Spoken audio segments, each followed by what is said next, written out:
On the night Lena Hart believed she'd finally escaped her past, standing in a penthouse suite surrounded by champagne and rose petals, her new husband, the most feared crime boss in the city, handed her divorce papers. The wedding had ended 2 hours ago. The signatures were still wet on the marriage certificate. Victor Calder's cold eyes held no apology as he told her he loved someone else. By dawn, Lena would learn the brutal truth. In the criminal underworld, a discarded wife isn't just abandoned, she becomes the most dangerous kind of liability. If you want to see how Lena transforms from a discarded bride into the most powerful woman in the city's underworld, stay until the end. Hit that like button and drop a comment telling me what city you're watching from. I want to see how far this story travels. The Grandeur Hotel's crystal ballroom had never looked more beautiful. Thousands of white roses cascaded from the ceiling, their petals drifting through air thick with expensive perfume and carefully contained violence. Lena Hart stood at the edge of the emptying dance floor, watching the last guests file out under the watchful eyes of men in tailored suits whose jackets didn't quite hide their shoulder holsters. She was 26 years old, wearing a custom Vera Wang gown that cost more than her mother's house, and she had just married the most dangerous man in the city. Victor Calder. Even his name made people lower their voices. Lena smoothed her hands over the silk bodice, feeling the rapid flutter of her heartbeat beneath her palms. The reception had been flawless, a carefully choreographed performance of power and legitimacy. 400 guests, half of them criminals pretending to be businessmen, the other half businessmen who'd made their fortunes dancing with criminals. City councilmen had shaken Victor's hand, a state senator had given a toast, and through it all, Victor had played his part perfectly. The attentive groom, the man transformed by love. Lena had almost believed it herself. "Mrs. Calder." The voice came from her left. Dmitri, Victor's head of security, a wall of a man with a scar that ran from his temple to his jaw. "Mr. Calder is waiting for you upstairs." Her stomach tightened. The penthouse suite. The wedding night. She'd known what she was getting into when she agreed to this marriage. Victor Calder didn't do anything without a reason, and love had never been mentioned in their brief courtship. But he'd been kind, distant, but never cruel. He'd promised her protection, stability, a life where she wouldn't have to look over her shoulder every time she left her apartment. After 2 years of running from her past, that had sounded like salvation.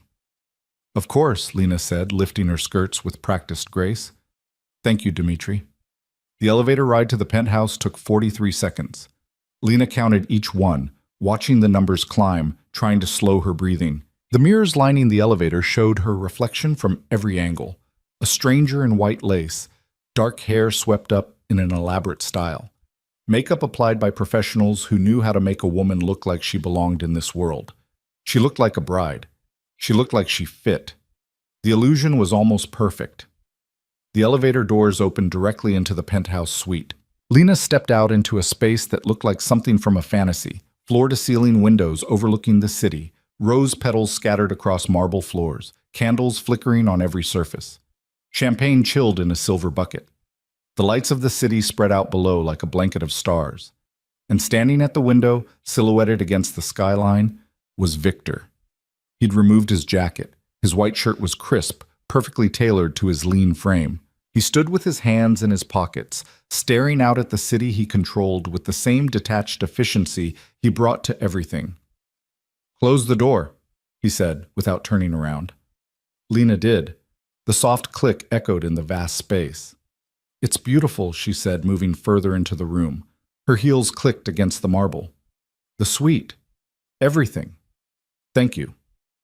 Victor didn't respond. He remained perfectly still, a statue carved from ice and calculation. Lena's chest tightened. She'd learned to read silence during her years of survival, and this silence had edges. "Victor." She stopped a few feet behind him, close enough to see his reflection in the glass. "Is something wrong?" He turned then, and the expression on his face made her blood run cold. There was no warmth there, no tenderness, no hint of the man who'd smiled at her during the ceremony, who'd danced with her in front of 400 witnesses, who'd promised to honor and protect her. This was the Victor Calder the city feared, the man who'd built an empire on calculated brutality and strategic violence. "Sit down, Lena," he said, gesturing to the white sofa near the window. It wasn't a request. She sat, her dress pooling around her like a cloud. Her hands found each other in her lap, fingers lacing together to hide their trembling. Victor crossed to a desk in the corner, Louis XIV, probably authentic, and picked up a manila folder. He carried it back to where she sat and placed it on the glass coffee table in front of her. "What is this?" Her voice came out steadier than she felt. "Open it." Lena reached for the folder with hands that wanted to shake. She pulled back the cover and saw the first page of a legal document, dense with text and official seals. Petition for dissolution of marriage. The words didn't make sense at first. Her brain refused to process them, to connect them to the reality of sitting in a wedding suite, still wearing her gown, the taste of champagne and wedding cake still on her tongue. "I don't understand," she said slowly, looking up at Victor. He'd moved to the bar, pouring himself 2 fingers of whiskey with the same precision he brought to everything. "It's very simple. I want a divorce." The room tilted slightly. Lena gripped the folder, using it to anchor herself to reality. "We've been married for 3 hours. 3 hours and 27 minutes. Victor took a measured sip of his drink. "The papers are ready. Sign them tonight, and you'll be compensated. Generously. A lump sum payment, monthly allowance for 2 years, and a fully furnished apartment in any neighborhood you choose. Within reason." Lena stared at him, searching for some sign that this was a test, a cruel joke, something other than exactly what it appeared to be. But Victor's face remained impassive, businesslike. He could have been discussing a merger. "Why?" The question came out as barely a whisper. "Because I'm in love with someone else." The words landed like physical blows. Lena flinched, then hated herself for showing weakness. "You married me today," she said, forcing herself to meet his eyes. "You stood in front of 400 people and made vows. Vows I had every intention of honoring when I made them." Victor set down his glass with a soft click. "The situation changed." "When? When did the situation change?" 2 weeks ago." 2 weeks. Lena's mind raced backward through the past 14 days. The final dress fitting, the rehearsal dinner, Victor's carefully chosen gifts, a diamond bracelet, a first edition of her favorite book, a key to the penthouse with her name engraved on it. All of it had been theater. "Who is she?" Lena asked, though she wasn't sure she wanted to know. "Irina Volkov." The name hit like a bullet. Lena knew it. Everyone who'd spent time in Victor's world knew it. Irina Volkov, daughter of the Volkov crime family that controlled the ports and half the shipping industry on the East Coast. Beautiful, ruthless, and engaged to Victor 5 years ago, before some catastrophic falling out that had nearly sparked a war between their families. "Irina Volkov wants you dead," Lena said flatly. "Everyone knows that. Irina wants what she's always wanted, power and control. She's willing to set aside old grudges for the right alliance." Victor's expression didn't change. "Our families merging would create the most powerful criminal organization on the eastern seaboard. The old men have been pushing for it for years." "Then why marry me?" "Because 2 months ago, Irina was engaged to Konstantin Fedorov. The alliance wasn't possible." Victor picked up his glass again, studying the amber liquid. "I needed a wife for other reasons. You were suitable. Uncomplicated." The word stung more than it should have. Uncomplicated. Like she was an accessory, a placeholder, something to be used and discarded when a better option came along. "What changed?" Lena heard herself ask, though part of her screamed to stop gathering information, to sign the papers and run. "Konstantin died. Car accident 2 weeks ago." Victor's tone suggested he knew exactly how convenient that accident had been. "Irina reached out the next day. The alliance is back on the table." Lena's hands tightened on the folder until the edges cut into her palms. "So you married me this morning knowing you'd divorce me tonight." "I considered postponing the wedding, but that would have raised questions, created suspicion. Better to proceed as planned and handle the dissolution quietly." "Quietly?" Lena laughed, the sound harsh and brittle. "You think divorcing your wife on your wedding night will be quiet?" "I think it will be handled with discretion, and anyone who speaks about it indiscreetly will regret it." The threat in Victor's voice was mild, almost casual. That made it more terrifying. You'll sign a non-disclosure agreement along with the divorce papers. You won't speak about our marriage, our divorce, or anything you may have learned about my business operations during our association. And if I refuse, Victor's eyes went flat and cold. Don't. The single word carried enough weight to crush bones. Lena understood then, with perfect clarity, that she was having this conversation at Victor's discretion. She could sign the papers and walk away with money and a chance at rebuilding her life.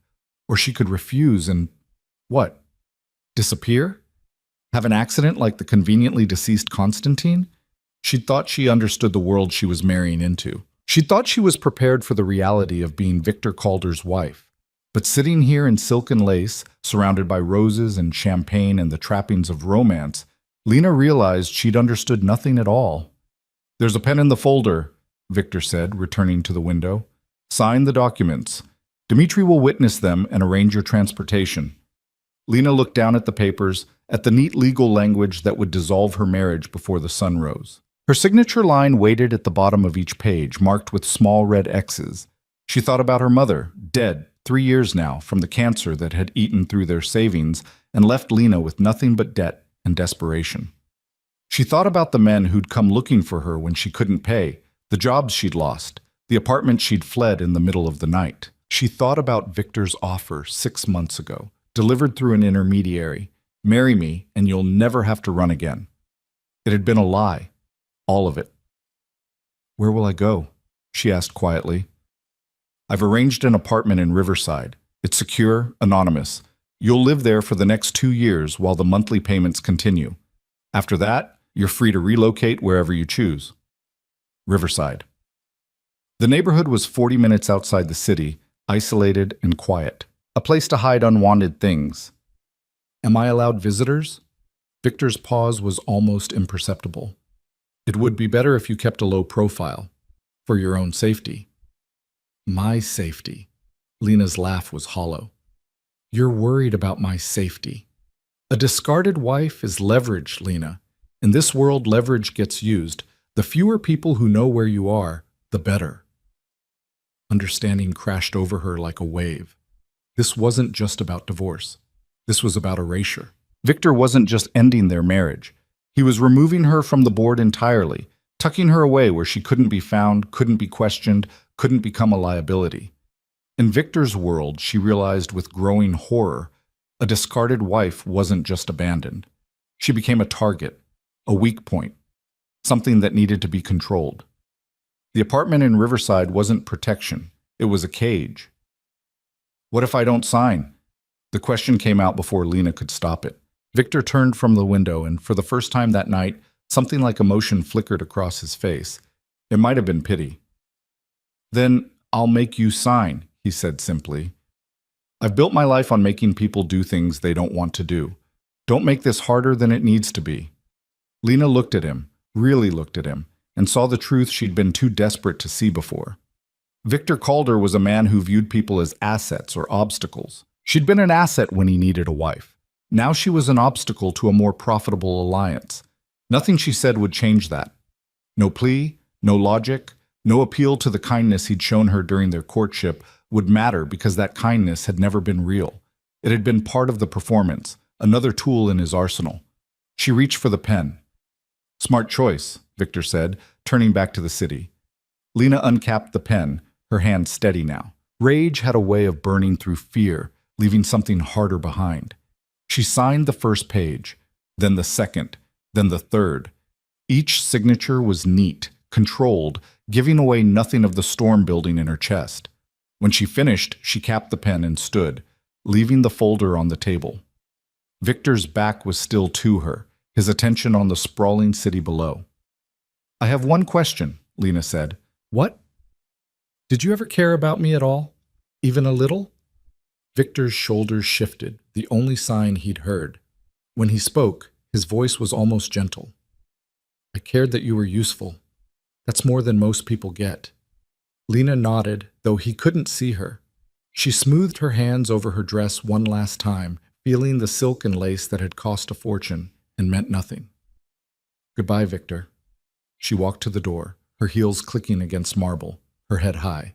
Behind her, Victor remained at the window, a silhouette against the city lights. He didn't turn around, didn't watch her leave. Why would he? She was already gone in the only way that mattered. The elevator descended in silence. Lena watched the numbers drop, feeling the weight of everything that had just happened pressing down on her shoulders. By the time the doors opened to the lobby, Dmitri was waiting with two other guards and a car idling at the curb. "Mrs. Calder." He still used the title, though it was already meaningless. "Your apartment is ready. We'll take you there now." Lena looked at the car, at the guards, at the lobby that had been filled with flowers and celebration just hours ago. Through the glass doors, she could see the city, vast, indifferent, full of people who had no idea that a woman in a wedding dress had just signed away her life. "Give me a moment," she said. Dimitri's expression suggested that moments were not something she was entitled to, but he stepped back, giving her space. Lena walked to the entrance, pushing through the glass doors into the cool night air. The street was quiet at this hour, the city holding its breath between yesterday and tomorrow. She lifted her face to the sky, searching for stars she knew she wouldn't find. Too much light pollution, too much everything. "Ma'am," Dimitri's voice held a warning. "We need to go." Lena turned and found him standing in the doorway, backlit by the hotel's golden glow. Behind him, the ballroom where she'd gotten married was dark, the roses already starting to wilt. "I'm ready," she said. But she wasn't. Not really. As she walked toward the car, her wedding dress trailing behind her like a ghost, Lena Hart understood that, ready or not, her life had just been reduced to one brutal truth. In Victor Calder's world, she had been useful, and now she was not. The car pulled away from the Grandeur Hotel at 3:47 a.m., carrying Lena toward an anonymous apartment in Riverside where she would wait. For what? She didn't yet know. Behind her, the city glittered with promises it had no intention of keeping. Above her, the sky remained stubbornly empty of stars. And in the penthouse suite she'd occupied for less than an hour, Victor Calder stood at the window with his phone to his ear, already moving on to his next acquisition, his next alliance, his next carefully calculated move in a game where people like Lena were nothing more than pieces to be played and discarded. The only question that mattered now was this: would she stay discarded? Or would she find a way to become something Victor Calder had never anticipated? Something he couldn't control, couldn't predict, couldn't simply remove from the board when she became inconvenient? In the back seat of the car, Lena stared at her reflection in the window and felt something cold and hard crystallizing in her chest. Not quite anger, not quite grief. Something sharper, more dangerous. The beginning of resolve. The apartment in Riverside was exactly what Victor had promised. Secure, anonymous, and utterly soulless. Lena stood in the center of the living room as dawn broke over the city, still wearing her wedding dress, and surveyed her new prison. Beige walls, beige carpet, furniture that looked like it had been ordered from a catalog with instructions to select the most forgettable options available. The windows faced a parking lot and a line of identical buildings, each one designed to blend into its surroundings so completely that even the people who lived there would struggle to describe them. Dmitri had delivered her to the door at 4:30, handed her a key and a phone. "New number," he'd explained, the old one was disconnected, and left without another word. The lock had clicked behind him with a finality that made her stomach turn. She'd walked through the space slowly, cataloging the details. Kitchen stocked with basics.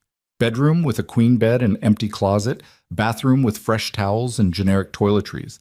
Everything she might need for basic survival, nothing that suggested anyone actually lived here. On the kitchen counter, she'd found an envelope. Inside, a debit card in her name and a single sheet of paper with typed instructions. Monthly deposit of $5,000 begins on the 1st. Lump sum payment of $100,000 will be transferred within 72 hours. Do not contact Mr. Calder or any of his associates. Do not leave the Riverside area without prior approval. Do not discuss your previous relationship with anyone. Violation of these terms will result in immediate termination of all financial support and other consequences. Other consequences.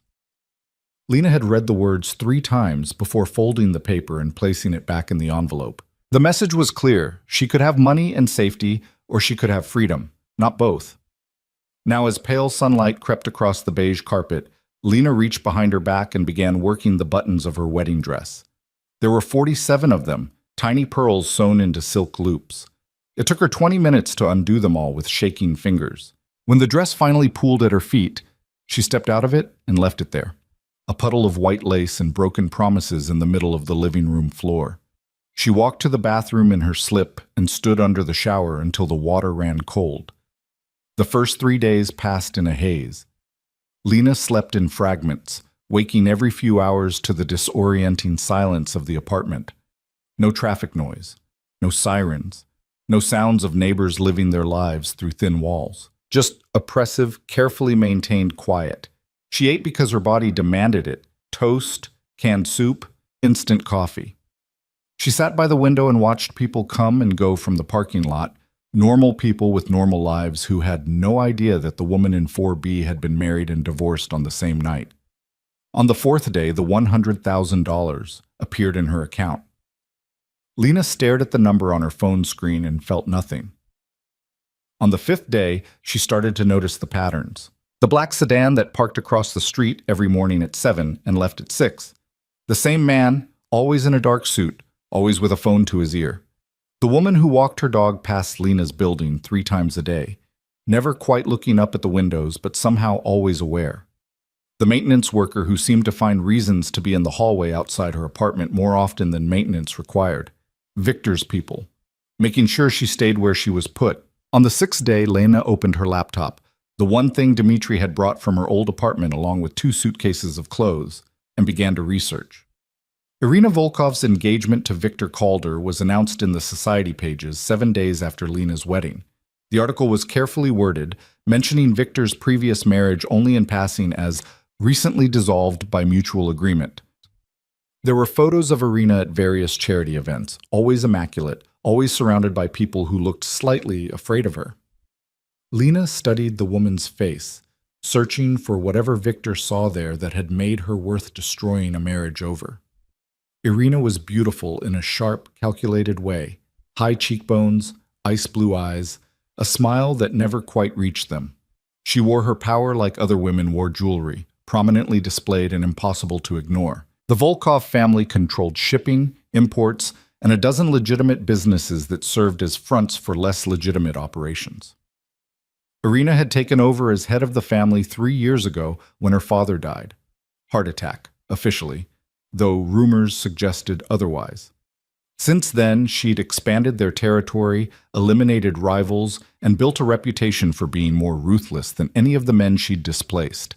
She and Victor would be perfect together. 2 predators circling the same territory, recognizing each other's strength.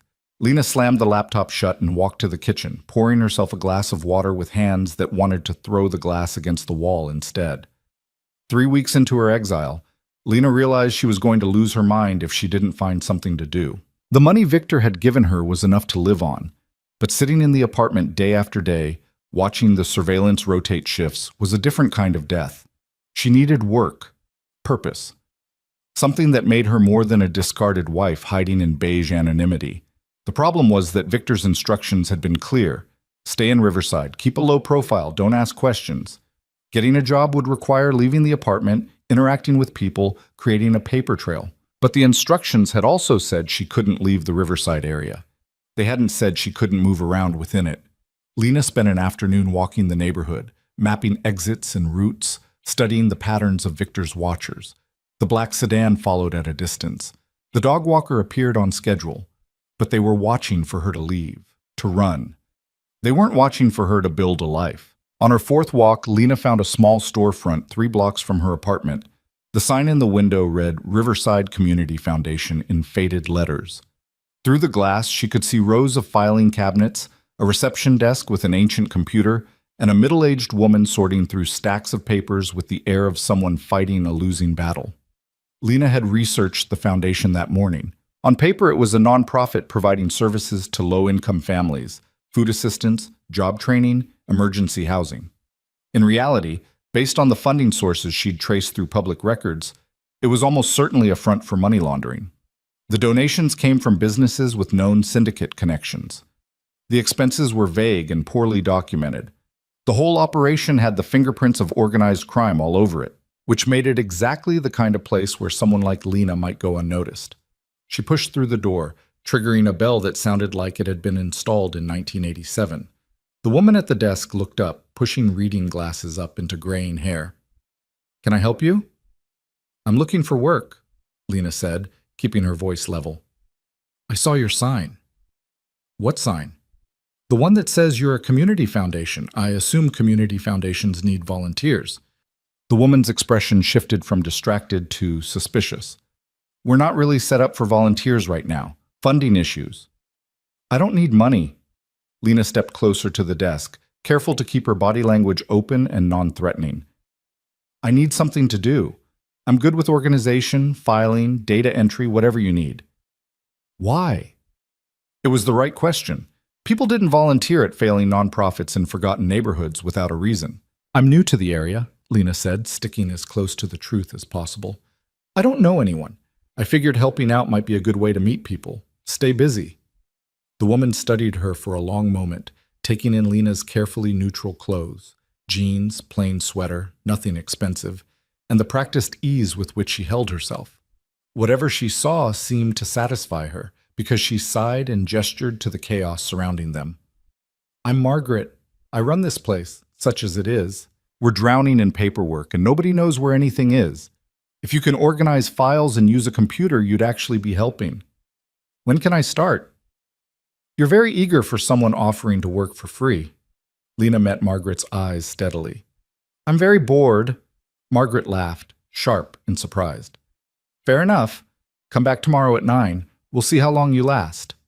Lena returned the next morning and found Margaret buried under an avalanche of grant applications, donation receipts, and expense reports that looked like they'd been generated by someone with a fundamental misunderstanding of mathematics. "The previous office manager quit 6 months ago," Margaret explained, shoving a stack of folders toward Lena. "She said the job was making her drink. These need to be sorted by date and filed. Think you can handle that?" "Absolutely." Lena spent the first day creating order from chaos. The filing system was nonsensical, the records were incomplete, and someone had apparently decided that shoving papers into random drawers constituted organization. By 5 o'clock, she'd established a basic structure and identified at least a dozen major discrepancies in the foundation's financial records. She didn't mention the discrepancies to Margaret. Not yet. On her second day, a man came to the office. He was in his 60s, well-dressed in a way that didn't match the neighborhood, and he carried himself with the quiet authority of someone used to being obeyed. "Margaret," he said, not bothering with pleasantries, "we need to talk about the Henderson Street property." Margaret glanced at Lena, then back to the man. "Mr. Chen, this isn't a good time." "It's never a good time." Mr. Chen's gaze flickered to Lena for the first time, assessing. "Who's this?" "New volunteer, Lena. This is Mr. Chen. He's on our board." "Volunteer." Mr. Chen's tone suggested he found the concept amusing. "How civic-minded. Margaret, my office. Now." They disappeared into the back room. Lena continued filing, but she kept her ears open. The walls were thin and voices carried. "Falling apart," Mr. Chen was saying. "The numbers don't add up, the expenses are sloppy, and the auditors are asking questions. Doing the best I can with what we have. Not good enough. If this operation gets exposed..." The rest was too muffled to make out, but Lena had heard enough. The foundation was in trouble. The money laundering operation was drawing attention. Someone higher up the chain was nervous, which meant opportunity. Over the next 2 weeks, Lena made herself indispensable. She reorganized the entire filing system, set up a new database for tracking donations and expenses, and quietly began cleaning up the financial records. She didn't fix the discrepancies. That would have raised questions, but she made them less obvious, buried them in legitimate expenses, smoothed out the rough edges that might catch an auditor's eye. Margaret noticed. "You're good at this," she said one afternoon, watching Lena work through a particularly complicated set of books. "Really good. Where'd you learn accounting?" "Community college," Lena lied smoothly. "I was working toward a degree before life got complicated." "Life has a way of doing that." Margaret hesitated, then added, "Mr. Chen was impressed with the new filing system. He asked about you." Lena kept her expression neutral. "What did you tell him?" "That you're a volunteer who needed something to do. He said he might have a paid position for someone with your skills. Would you be interested? Every instinct Lena had screamed caution. Getting deeper into a syndicate operation was dangerous, possibly suicidal. Victor's people were still watching her apartment. If they reported back that she was working for another organization with criminal connections, but sitting in her beige prison waiting for 2 years to pass wasn't survival. It was slow death. I'd be interested, Lena said. 3 days later, Mr. Chen summoned her to his office. It wasn't at the foundation. The address he provided was in the business district, a sleek high-rise that housed legitimate consulting firms and law offices. Chen Enterprises occupied the 15th floor, all glass and chrome and carefully curated art. Mr. Chen's personal office looked out over the city. He sat behind a desk that probably cost more than Lena's yearly allowance and gestured for her to take a seat across from him. Margaret speaks highly of you, he said without preamble. Says you turned their disaster of a filing system into something functional in less than 2 weeks. It wasn't that difficult, just time-consuming. Don't be modest. I've seen the before and after. What you did requires skill and attention to detail. He leaned back in his chair, studying her. Margaret also says you don't ask questions. That's a valuable trait. Lena said nothing. Silence, she'd learned, was often the smartest response. I have several businesses, Mr. Chen continued, some more visible than others. They all require careful management, discreet record-keeping, and people who understand that certain details are best kept private. I'm looking for someone to help restructure my operations, improve efficiency, and make sure everything appears appropriate. You want me to make your businesses look legitimate. Mr. Chen smiled. It didn't reach his eyes. I want you to ensure my businesses operate smoothly and in compliance with all relevant regulations. What you choose to infer beyond that is your own business. Lena considered the offer. Mr. Chen was clearly connected to the same criminal networks that Victor controlled, but he operated in different territory, different specialties. Taking a job with him wasn't technically violating Victor's orders. She wasn't contacting Victor or his direct associates, and she wasn't leaving Riverside. But it was walking a very thin line. What's the pay? She asked. $75,000 a year to start. More if you prove yourself valuable. More than Victor was giving her. Enough to matter. When do I start? Tomorrow, 9 a.m. Margaret will give you the details. Mr. Chen stood, signaling the end of the meeting. One more thing, Lena.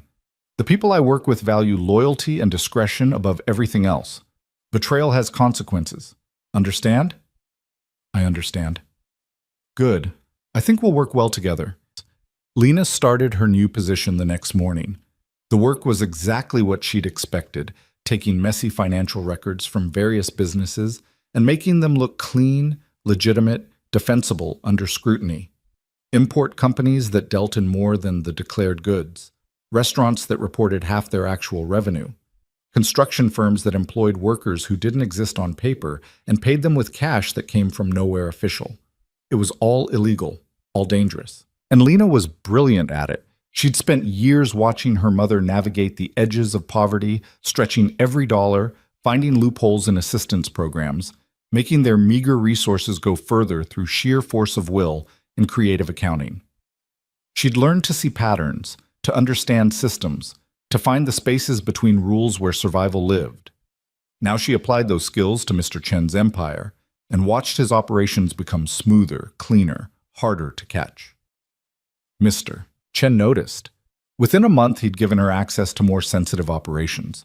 Within 2, he was asking her opinion on expansion strategies. You have a gift for this, he told her one afternoon, reviewing her proposal for restructuring his waterfront holdings.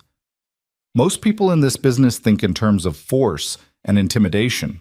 You think in terms of structure and sustainability. It's refreshing.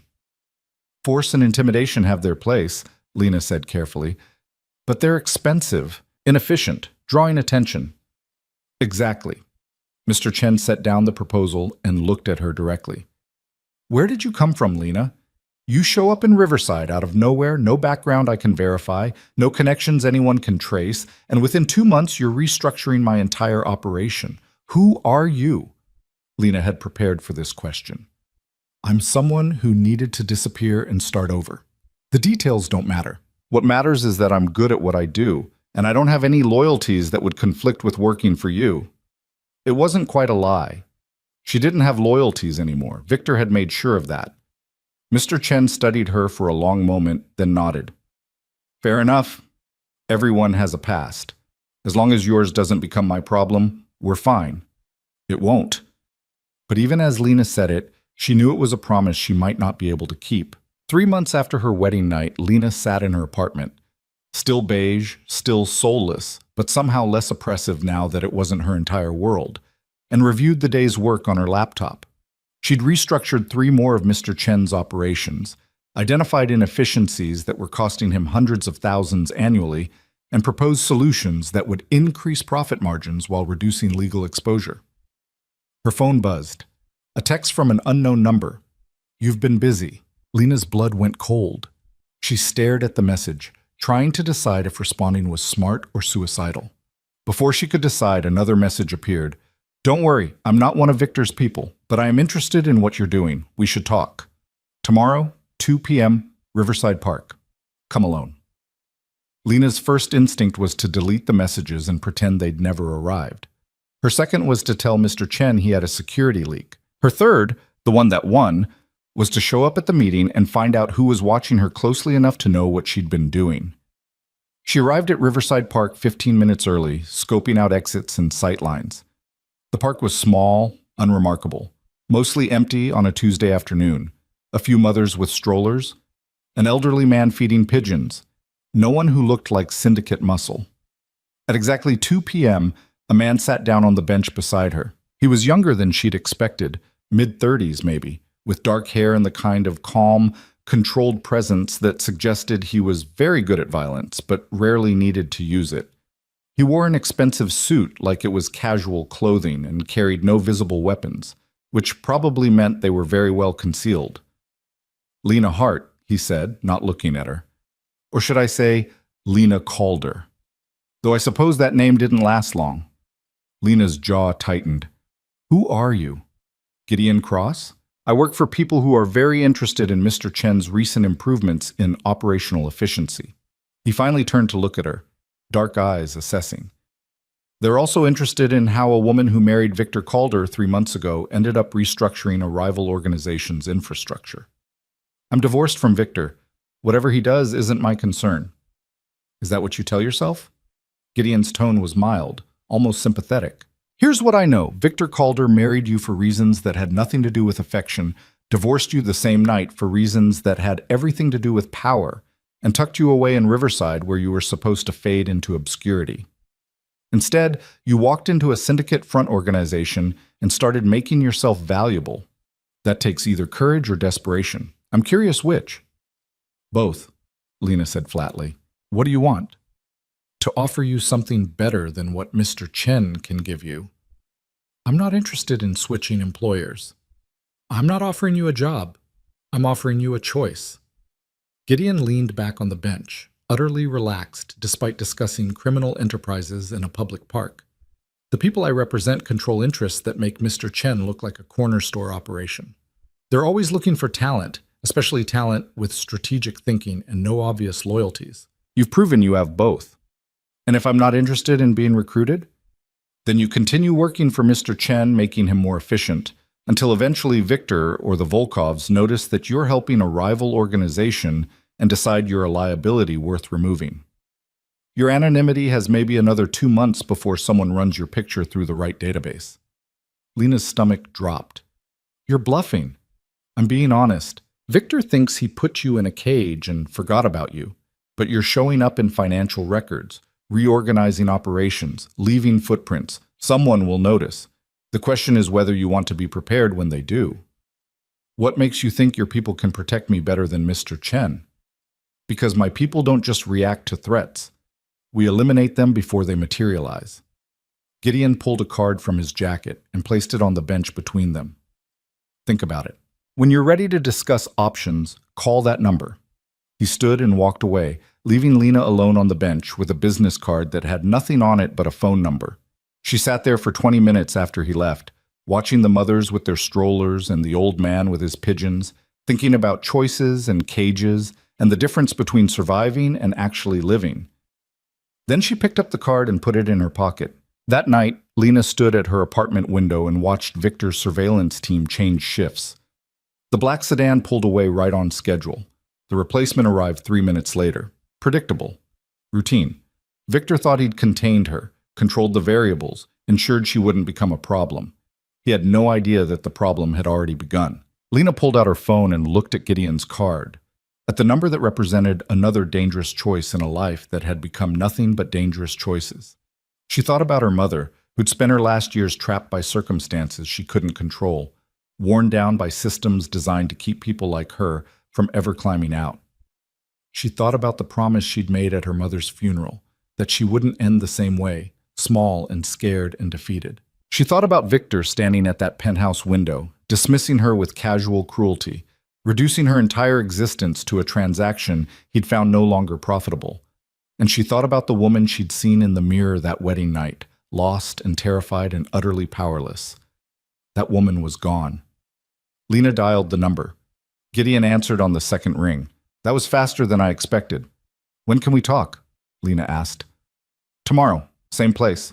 But this time, we'll discuss what you're really worth. The call ended.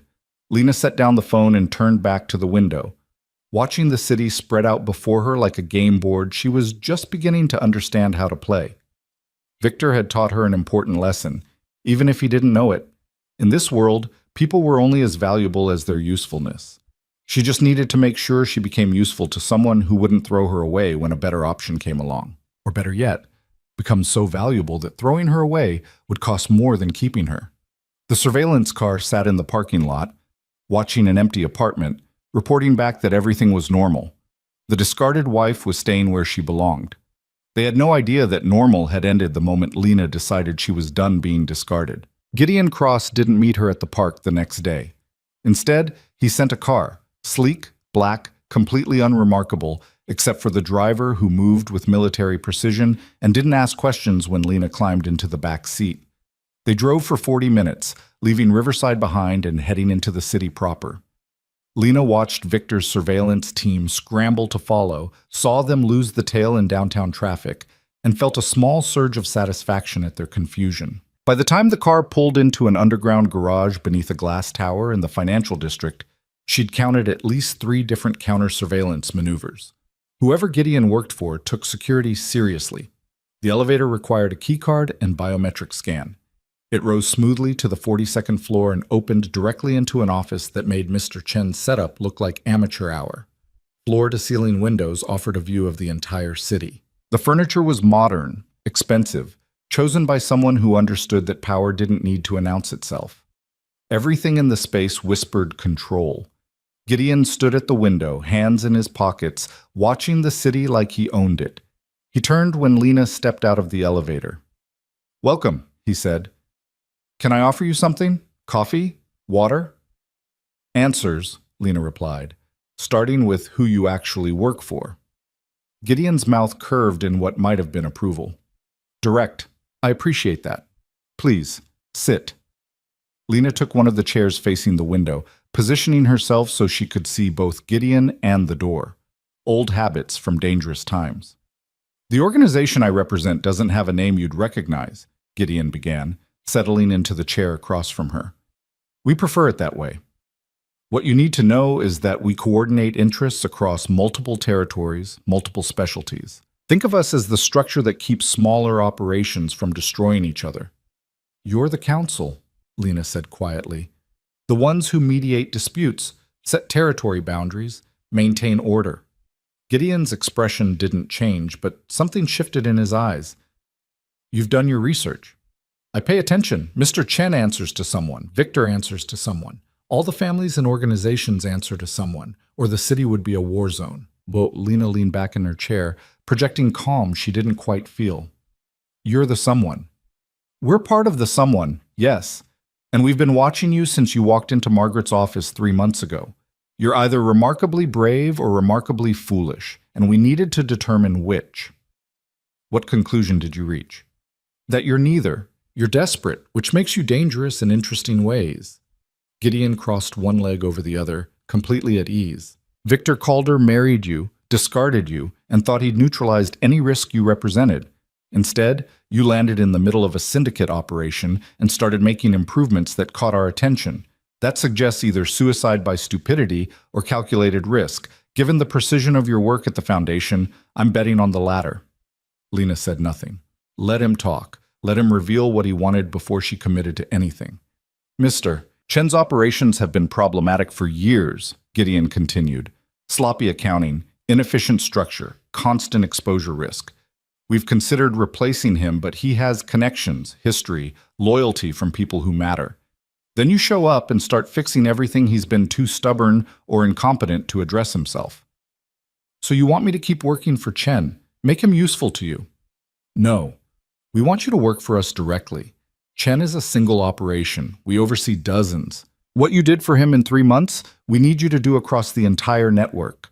Lena's heart rate kicked up, but she kept her voice steady.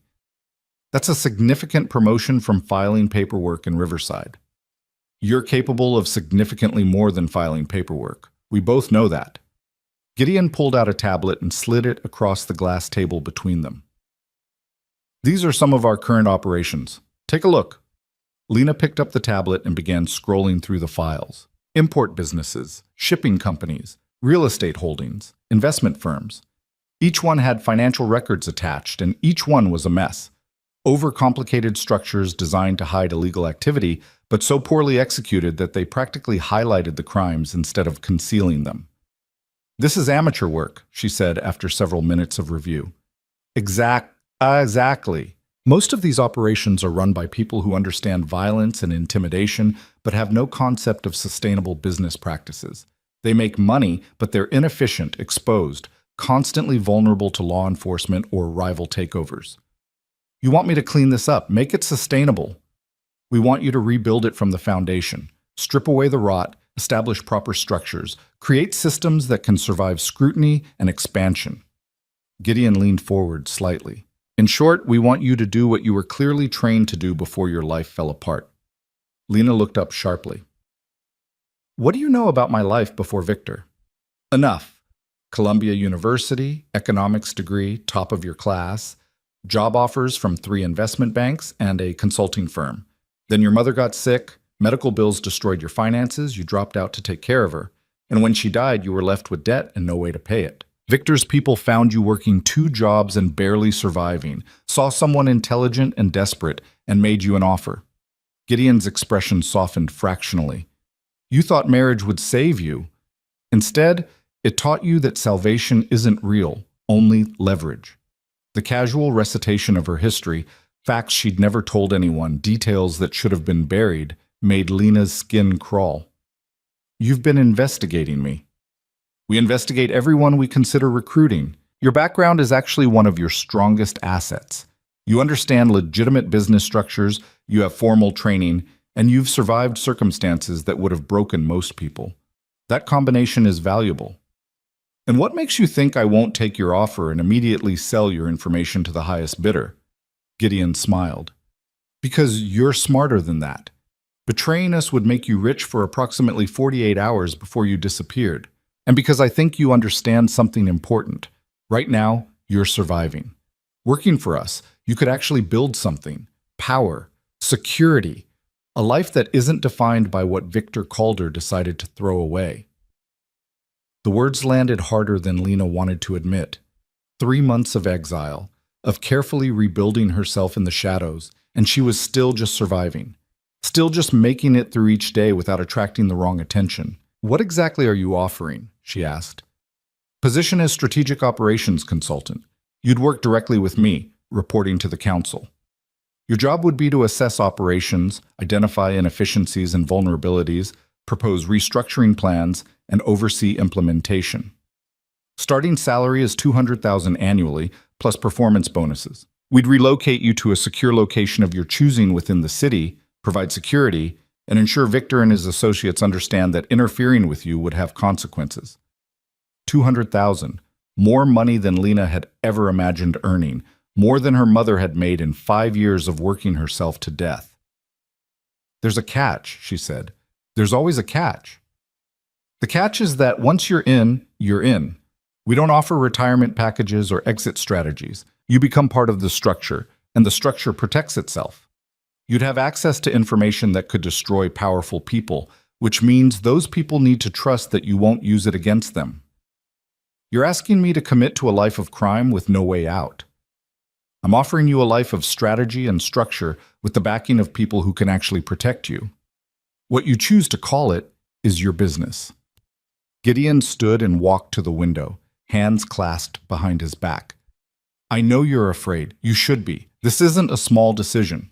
But ask yourself what your alternative is. Stay with Chen until someone notices you? Go back to hiding in Riverside? Try to disappear again and hope Victor doesn't decide you're too much of a risk to leave alive? Lena stared at the tablet, at the disaster of financial records that represented millions of dollars moving through illegal channels. She thought about the skills she'd buried when her mother got sick, the future she'd abandoned because survival took precedence over ambition. She thought about standing in that penthouse suite while Victor explained that she'd never been anything more than useful. I want to see the contract, she said. Full terms, not just the salary offer. Done. I'll have it sent to you by end of business today. And I want to meet with the council before I sign anything. If I'm committing my life to an organization, I need to know who's actually in charge. Gideon turned back from the window, and for the first time Lena saw genuine surprise on his face. That's not a standard request. Then consider it my first test of whether you actually value what I bring to the table. You said I have strategic thinking and formal training. Part of that training was never signing contracts with people I haven't vetted.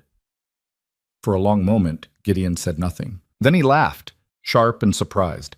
You have titanium nerves, I like that. Fine, I'll arrange a council meeting. But understand that these are people who don't typically take meetings with potential consultants. If you waste their time or ask the wrong questions, the offer disappears. Understood. Good. We'll be in touch. Gideon walked to the elevator and pressed the call button. The car will take you back to Riverside. In the meantime, I suggest you start thinking about how you'd restructure the operations you reviewed. The council will want to see your approach. Lena stood, carrying the tablet. How long do I have? 72 hours. After that, we move on to other candidates. The elevator arrived. Lena stepped inside, and as the doors began to close, Gideon called out one last thing. Lena? Victor made a mistake when he threw you away. Don't prove him right by being too afraid to become what you're capable of. The doors shut on his words, and Lena descended 42 floors with her heart pounding and her mind already racing through possibilities. She spent the next 3 days living in the tablet Gideon had given her.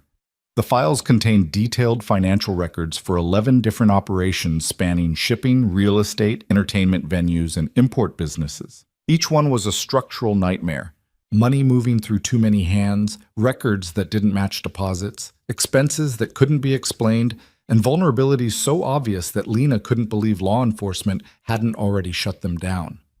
She worked 16-hour days, building comprehensive restructuring plans for each operation. She identified redundancies, proposed consolidations, created legitimate business frameworks that could absorb illegal profits without raising red flags. She built organizational charts showing proper reporting structures, designed accounting systems that would pass external audits, and calculated projected efficiency gains and risk reductions. By the time 72 hours had passed, Lena had produced a presentation that would have impressed her Columbia professors, and a strategy that could save the council millions while reducing their exposure to prosecution by more than 60%. She also hadn't slept more than 4 hours total and was running on coffee and adrenaline. Gideon's message came exactly on schedule. Council meeting. Tomorrow, 8 p.m. Dress professionally. Bring your analysis. Don't be late. The address was in the old industrial district, a part of the city that had been warehouses and factories before gentrification started creeping in. Lena arrived 15 minutes early, wearing a charcoal suit she'd owned since her Columbia days, and carried herself like she belonged. The building looked abandoned from the outside. Broken windows, faded signage, weeds growing through cracks in the pavement. Inside, it had been transformed into something else entirely. Polished floors, exposed brick, lighting that probably cost more than most people's cars. The space had the feel of a private club, exclusive and deliberately hidden. Gideon met her at the door. You came prepared. Lena held up the leather portfolio containing her presentation. You said not to waste their time. Come on, they're waiting. He led her through a series of corridors to a conference room at the center of the building. The space was windowless, soundproofed, designed for conversations that couldn't be overheard. A long table dominated the room, and seated around it were 6 people who looked like they could have been discussing corporate mergers instead of criminal enterprises. 3 men, 3 women, ages ranging from 40s to 70s. Each one watched Lena enter with the focused attention of predators evaluating potential prey. "Counsel," Gideon said. "This is Lena Hart. Lena, the counsel." No names, no introductions beyond that. The message was clear. These people's identities were need to know, and she didn't need to know yet. "Ms. Hart," the woman at the head of the table spoke with the crisp authority of someone used to making final decisions. She was perhaps 60, silver hair swept back, wearing a suit that screamed executive power. "Mr. Cross tells us you have thoughts on improving our operational efficiency." "I have more than thoughts," Lena said, moving to the presentation screen at the front of the room. "I have a comprehensive restructuring plan that will reduce your legal exposure by 63% while increasing profit margins by an estimated 40% over 2 years. One of the men, younger, maybe late 40s, with the hard eyes of someone who'd seen violence up close, leaned back in his chair. "That's ambitious, also impossible." "It's neither. Your current operations are structured like you're still running street-level enterprises instead of multi-million-dollar businesses. You're using intimidation where you should be using incorporation, force where you should be using front companies, and violence where you should be using contracts." Lena opened her first slide, showing a comparison of current versus proposed organizational structures. "You're leaving money on the table and creating unnecessary risk because the people running these operations don't understand sustainable business practices." The room went very quiet. Criticizing the council's operations this directly was either brilliant or suicidal. The silver-haired woman's lips curved slightly. "Continue." Lena spent the next 40 minutes walking them through her analysis. She broke down each operation, showed exactly where the inefficiencies were, and demonstrated how proper restructuring could achieve the results she'd promised. She used their own financial data to prove her points, highlighted the specific risks they were currently exposed to, and presented solutions that were practical, implementable, and immediately actionable. By the time she finished, the council members were leaning forward, engaged in ways that suggested they were seeing their operations with new eyes. "Questions?" Lena asked. The hard-eyed man spoke first. "You're suggesting we essentially legitimize our operations, make them look and function like real businesses. They are real businesses. They're just poorly run ones. The criminal elements need to be buried so deep in legitimate activity that finding them requires resources and time law enforcement won't commit unless they have specific cause. Right now, your operations are practically advertising themselves. And you can implement these changes across all our territories." This from an older man with the careful speech of someone who'd survived by being precise. "I can provide the frameworks and oversight. Implementation requires cooperation from the people currently running these operations, which means you need to make it clear that cooperation isn't optional." "That won't be a problem," the silver-haired woman said. "What else do you need?" "Access to complete financial records, authority to audit any operation at any time, and protection from retaliation by people who won't like being restructured." Lena met the woman's eyes directly. "I'm also going to encounter resistance from operators who think they know better. I need to know that when I make changes, you'll back them." "You're asking for significant authority for someone we just met." I'm asking for the authority necessary to do the job you're hiring me for. If you want me to fix your operations, I need the power to actually fix them.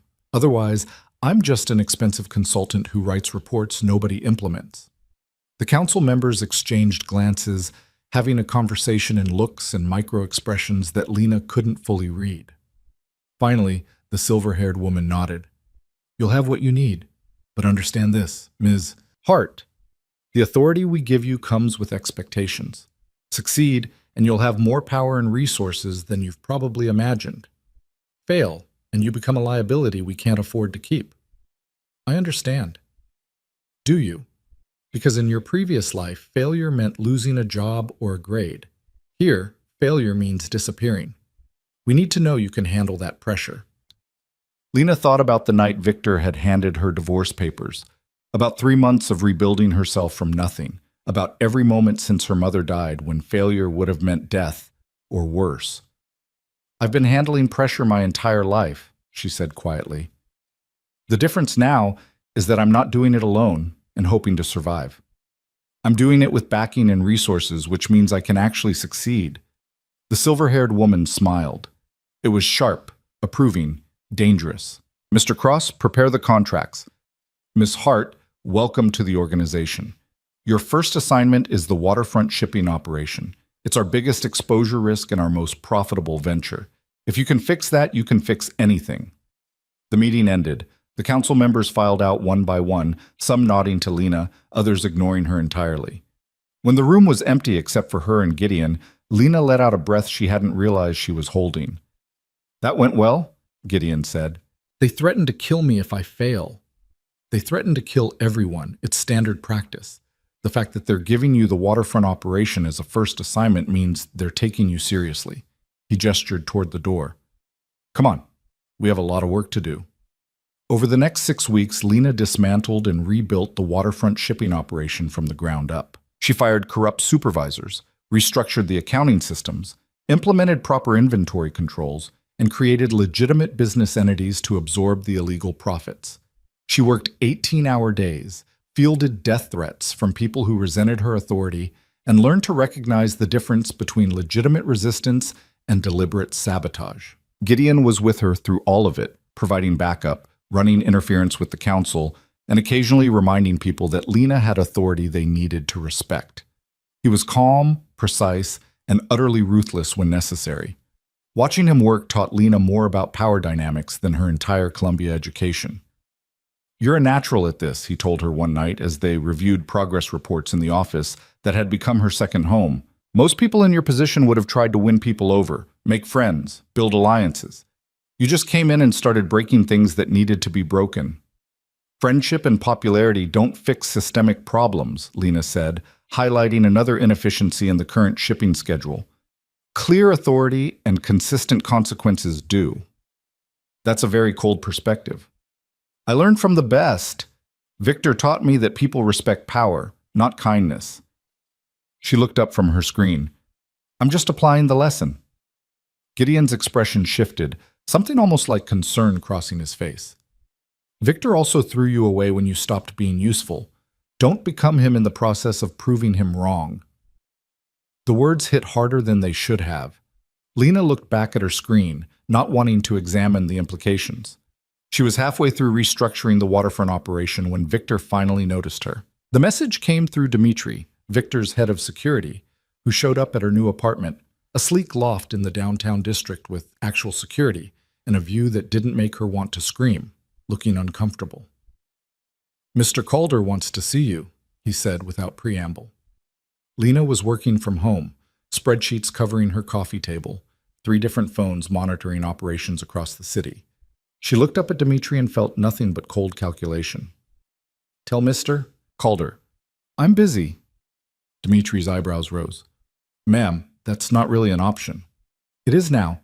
I don't work for Victor. I don't answer to Victor. And I definitely don't drop everything because Victor decides he wants a conversation 6 months after throwing me away." Lena returned her attention to her spreadsheets. "You can see yourself out." "Lena!" Dmitri's voice held a warning. "You're making a mistake." "No, Dmitri. Victor made a mistake. I'm just living my life. Tell him if he wants to talk to me, he can make an appointment like everyone else." Dmitri left, and Lena waited for the inevitable retaliation. But nothing came. No threats, no pressure, no attempts to force the meeting Victor wanted. Instead, 3 days later, Victor showed up at her apartment himself.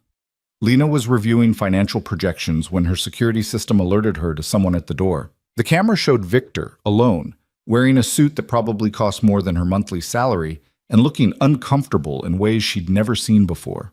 She considered not answering, considered making him wait, making him understand what it felt like to be dismissed and ignored.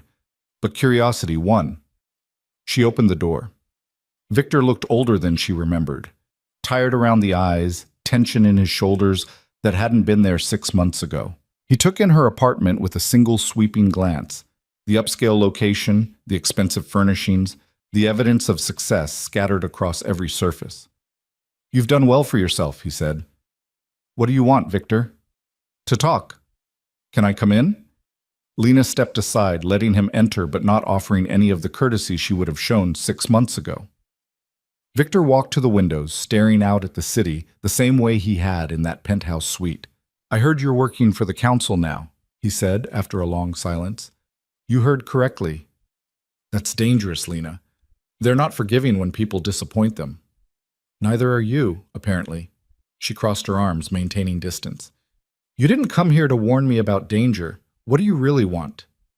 Victor turned from the window, and there was something in his expression that might have been regret. I made a mistake. With us. With how I handled things. The words should have meant something.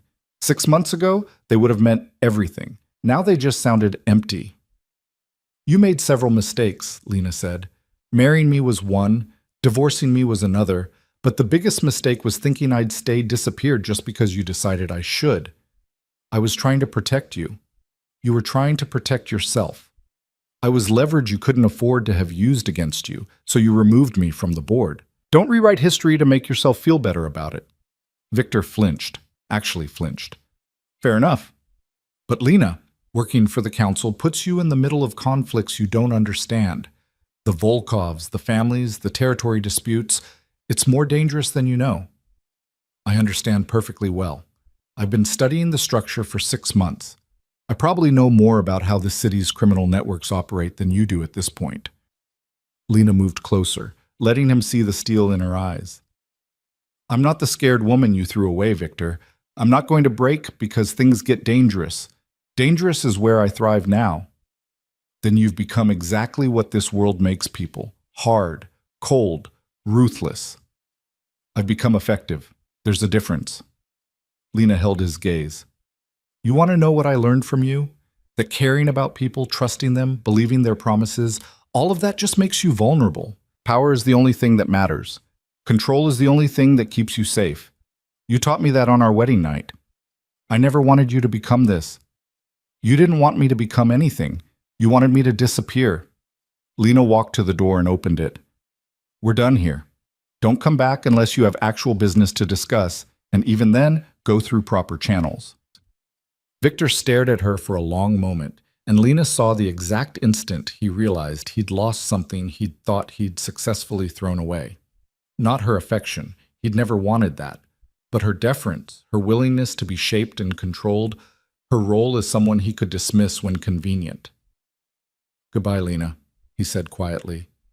Goodbye, Victor. He left and Lena closed the door behind him, leaning against it as her heart hammered in her chest. She'd faced down the man who'd destroyed her, stared into those cold eyes, and felt nothing but certainty that she'd made the right choices. She called Gideon. He answered immediately. Victor just left my apartment, she said. I know, we had someone watching in case he tried anything. He didn't. He just wanted to tell me I'd made a mistake working for the council. Gideon was quiet for a moment. And what did you tell him? That he taught me everything I needed to know about power and control. That I learned my lessons well. Did you mean it? Lena looked around her apartment at the evidence of the life she'd built from ashes and determination. Every word. Good, because tomorrow you meet with the West Side operations manager, and he's been told you have authority to restructure his entire organization. He's not going to like it. You need to be ready to break things that need breaking. I'm ready, Lena said. And she was. Victor had tried to discard her, to make her small and afraid and powerless. Instead, he'd freed her from the last vestiges of the person who believed safety came from being useful to someone else. Now she was useful to herself, and that made her more dangerous than Victor could possibly understand. The West Side operations manager was a man named Marcus Reeves, and he made his feelings about Lena's authority clear the moment she walked into his office. So you're the college girl they sent to tell me how to run my business, he said, not bothering to stand or offer a handshake. He was in his 50s, built like a linebacker gone to seed, with scars on his knuckles that told a story of violence solved with fists instead of strategy. Lena set her briefcase on his desk, uninvited. I'm the strategic consultant the council hired to restructure operations that are hemorrhaging money and creating unnecessary legal exposure. Your operation tops that list. My operation has been profitable for 15 years. Your operation has been profitable despite 15 years of structural inefficiency and sloppy management. If it had been run properly, you'd be making 3 times what you're currently pulling in. Lena opened her briefcase and pulled out a thick folder. These are your financial records for the past 3 years. Would you like me to walk you through the problems, or would you prefer to keep pretending everything's fine? Marcus's face darkened. You've got some nerve walking in here and doing exactly what the council authorized me to do. You can cooperate and keep your position, or you can fight me and explain to the council why you're more valuable than the millions of dollars you're currently wasting. Lena met his glare without flinching. Your choice, Marcus, but make it quickly. I have 4 other operations to review this week. The standoff lasted 10 seconds. Then Marcus grabbed the folder with enough force to tear the cover and started reading. Over the next 4 hours, Lena dismantled Marcus's operation piece by piece, showing him exactly where his inefficiencies were and what they were costing. She demonstrated how his distribution network was duplicating efforts, how his accounting practices were creating audit trails that law enforcement could follow, how his personnel decisions were costing them skilled workers while retaining expensive incompetence. Marcus fought her on every point.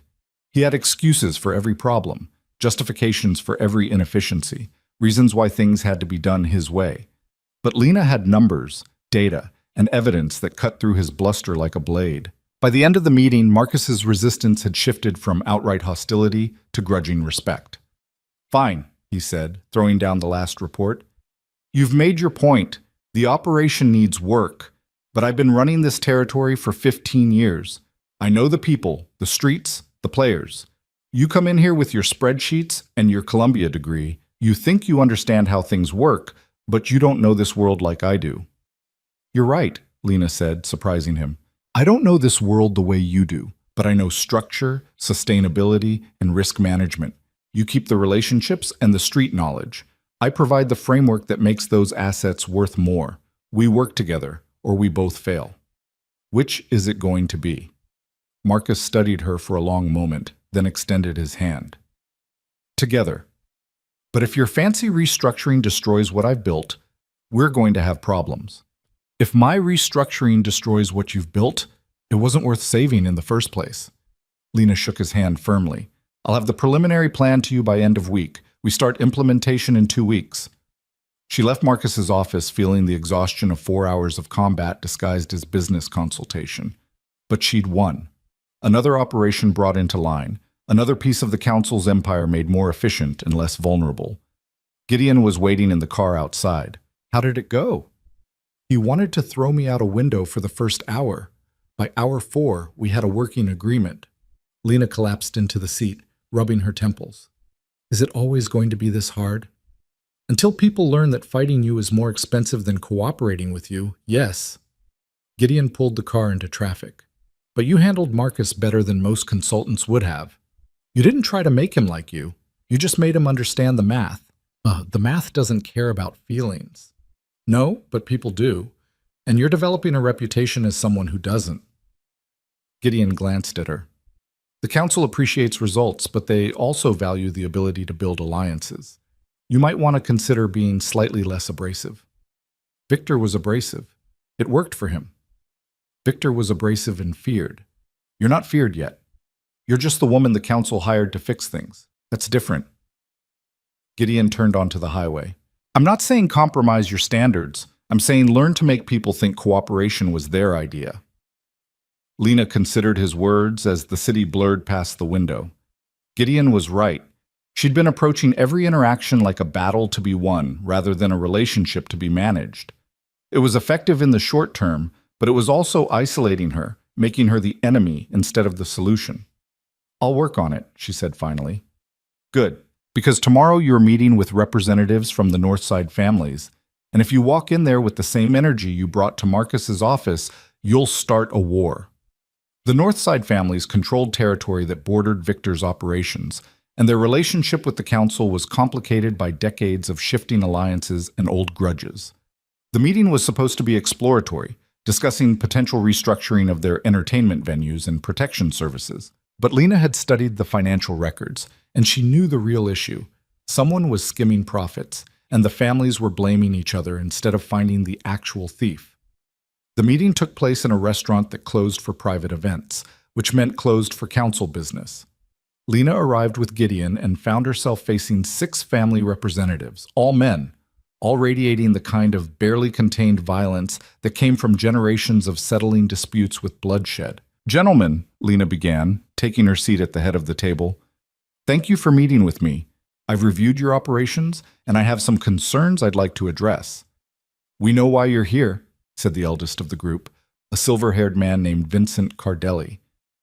"The council thinks we're stealing from them. They sent you to prove it. The council thinks someone is creating discrepancies in the financial reports. Whether that's theft or incompetence is what I'm here to determine." Lena spread several folders across the table. "These are your revenue reports for the past 18 months. Notice anything unusual?" The men examined the documents, and Lena watched their faces shift from defensive to confused. "These numbers are wrong," said another representative, younger, with the wary eyes of someone who'd survived by being paranoid. "My venues pulled in twice this in the third quarter alone." "Exactly. So either you're underreporting to the council, which would be theft, or someone is intercepting revenue before it reaches the official books, which is also theft but perpetrated against you." Lena pulled out another set of documents. "These are the actual deposit records from the banks your operations use. They match your claims, not the council's reports, which means someone between you and the council is skimming profits and making it look like you're responsible." The temperature in the room dropped about 20 degrees. The family representatives exchanged glances that spoke of old suspicions and new fury. "Who?" Vincent's voice was quiet, deadly.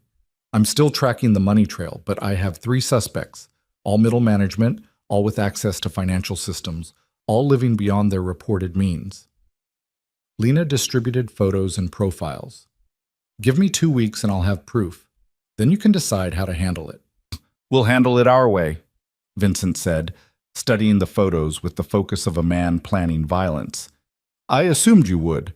But I need the evidence first, and I need you to let me continue the investigation without interference. If you start breaking fingers before I finish tracing the money, we'll never know if there are others involved." Vincent looked at her with something approaching respect. "You're asking us to wait while someone steals from us. I'm asking you to be strategic instead of reactive. You want the people responsible? Give me time to find them all. Then you can do whatever you want with the information." Lena closed her folders. "In the meantime, I'm implementing new financial controls across all your operations. They'll make it much harder for anyone to pull this off again." The men talked among themselves in rapid Italian, a conversation Lena couldn't follow but could read in the aggressive gestures and hard voices. Finally, Vincent turned back to her. 2 weeks. You get 2 weeks. After that, we handle things our way." "Understood. You'll have your answers before the deadline?" The meeting ended with handshakes that felt less like agreements and more like temporary truces. As Lena left the restaurant with Gideon, she could feel the weight of those promises pressing against her shoulders. "You just committed to solving a theft investigation in 2 weeks while running 4 other restructuring operations," Gideon said as they reached the car. "I know. That's ambitious even for you." "Then I'd better not fail." Lena climbed into the passenger seat. "Because if I do, the Northside families will assume I'm protecting whoever's stealing from them, and I'll end up as an example of what happens to people who betray their trust." "Exactly. No pressure." Lena spent the next 10 days working 18-hour stretches, dividing her time between tracking the Northside money trail and managing the ongoing restructuring of Marcus's Westside operations. She followed deposits through shell companies, traced payments through legitimate businesses, and slowly built a picture of how the theft was being executed. The answer, when she found it, was both simpler and more damaging than she'd expected. There weren't 3 people skimming profits. There was one, a man named Robert Chen, Mr. Chen's nephew, who had access to financial systems across multiple operations and had been systematically diverting funds for the past 2 years. He'd been clever about it, taking small amounts from different sources, never enough to trigger immediate alerts, but enough to add up to nearly $2 million. The real problem was who was protecting him. Lena discovered the connection late on a Tuesday night, cross-referencing payment records with meeting schedules.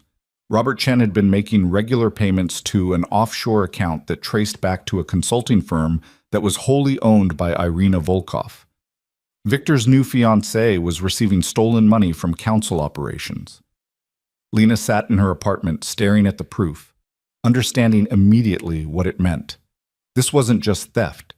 This was intelligence gathering. Irina was paying Robert to skim money and provide information about council operations, building a database of vulnerabilities she could exploit later. And Victor, whether he knew it or not, was engaged to someone actively undermining the organization that controlled half the city. The question was what to do about it. Lena could take the information to the council immediately, expose Irina's operation, and watch the Volkovs and Victor's organization go to war. That would eliminate Victor as a rival and prove Lena's value to the council beyond question. But it would also destabilize the entire criminal infrastructure of the city, potentially leading to violence that would draw law enforcement attention and destroy the carefully maintained balance of power. Or she could use the information strategically, approach Victor directly, and give him a choice: cut ties with Irina and the Volkovs, or watch his organization get dismantled when the truth came out. The third option was the most dangerous, but potentially the most effective. Tell the council, but frame it in a way that gave Victor a chance to fix it himself, preserving the alliance between organizations while eliminating the Volkov threat. Lena called Gideon at midnight. "This better be important," he answered, voice rough with sleep. "I found the source of the North Side theft, and it's worse than we thought." She heard movement, Gideon sitting up. "How much worse?" "Bad enough that we need to brief the council before I hand evidence to the North Side families. Can you arrange an emergency meeting?" "That's serious?" "That's serious. I'll have an answer within the hour." The emergency council meeting convened at 3 a.m. in the same industrial building where Lena had first presented her restructuring plans. All 6 council members were present, looking alert despite the hour, which told Lena they were used to crisis management at any time of day. The silver-haired woman, Lena had learned her name was Elizabeth Monroe, though the council members still didn't use names in official meetings, gestured for Lena to begin. "I've identified the source of the financial discrepancies in the North Side operations," Lena said, connecting her laptop to the presentation screen. "Robert Chen, nephew of Chen Enterprises' owner, has been systematically diverting funds from multiple council operations for the past 2 years. Total theft is approximately $1.9 million. "Chen's nephew," Elizabeth's voice was ice. "Chen vouched for him personally. This is a betrayal of trust." "It gets worse. Robert wasn't acting alone." Lena brought up the offshore account records. "He was being paid by a consulting firm owned by Irina Volkov. She was buying information about our operations along with the money." The room went very still. One of the male council members, the hard-eyed one who'd questioned Lena in her first meeting, leaned forward. "Irina Volkov, who is currently engaged to Victor Calder, who controls the East Side territory in partnership with this council." His voice was dangerously quiet. "Are you telling us that Victor's fiancée has been actively working against our interests?" "I'm telling you that Irina Volkov has been gathering intelligence and establishing financial connections that could be used to undermine council operations. Whether Victor knows about it is unclear." Lena brought up another slide showing the pattern of information requests that corresponded with Robert's access to sensitive files. "But the timing suggests this has been ongoing since before their engagement was announced." "Since before Victor divorced you," Gideon said quietly. The implication hung in the air. Victor had claimed he divorced Lena because he loved Irina, because their families were rebuilding an alliance. But if Irina had been positioning herself to gather council intelligence before the divorce, then the entire relationship might have been strategic rather than romantic. Victor might not have thrown Lena away for love. He might have been played by someone smarter and more ruthless than he'd realized. "What do you recommend?" Elizabeth asked Lena directly. "3 options. First, we expose Irina's operation immediately, break the Victor Volkov alliance, and prepare for the fallout. It would demonstrate strength, but destabilize existing agreements. Second, we approach Victor privately, give him proof of what Irina's been doing, and let him handle it. That preserves some stability, but risks Victor choosing Irina over the council. Third, we turn this into an opportunity. We feed false information through the compromised channels, let Irina think she's still gathering intelligence, and use her own operation against her." The council members exchanged glances, that silent communication Lena still couldn't fully read. The third option is risky, said the older man with careful speech. It requires maintaining Robert Chen's access while controlling what he sees. It does. But it also gives us leverage over the Volkovs without triggering open conflict. We can use Irina's intelligence network to feed her whatever we want her to believe. Lena pulled up a strategic diagram showing how information could be controlled and weaponized. The Volkovs make decisions based on bad intelligence, we anticipate their moves, and when the time is right, we expose the whole operation and eliminate their leadership for betraying council trust. That's a long game, Elizabeth said. It requires patience and precision. One mistake, and it falls apart. Yes, but the payoff is eliminating a rival organization without the violence and attention that would come from direct confrontation. The council went silent, considering. Finally, Elizabeth spoke. We'll implement option 3 with modifications. You'll continue tracking the money trail, but you'll work with Gideon to craft the false intelligence we feed through Robert Chen. In the meantime, we need to handle the Northside families. They're expecting answers. I'll give them Robert Chen. He's guilty of theft. They can handle him however they see fit. Lena closed her laptop. But I'll leave out the Volkov connection for now. No reason to complicate things until we're ready to move. Agreed. Mr. Cross, you'll coordinate with Mrs. Hart on the intelligence operation. Everyone else, this information stays in this room.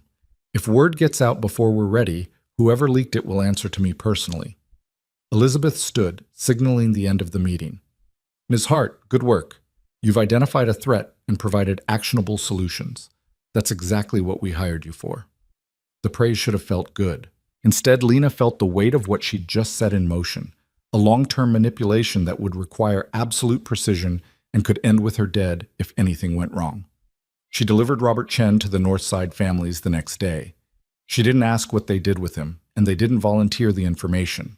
What mattered was that the theft was solved, the families were satisfied, and Lena had proven her value. But that night, as she sat in her apartment reviewing the intelligence operation she'd designed, Lena's phone rang.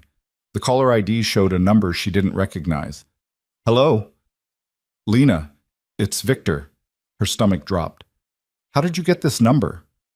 I have my sources. We need to talk. In person. Tonight. I told you to go through proper channels if... This isn't council business. This is about Irina. Victor's voice held something Lena had never heard before. Fear. She knows about you, what you're doing, who you're working for, and she's planning something. I don't know what, but she's been asking questions about your operations, your security, your routines. Lena's mind raced. Had Irina somehow discovered that the council knew about her intelligence operation, or was this about something else entirely? When did she start asking questions? 2 days ago, right after Robert Chen disappeared. Victor paused. Lena, I know you're the one who found him. I know you gave him to the Northside families. Irina knows too, and she's angry.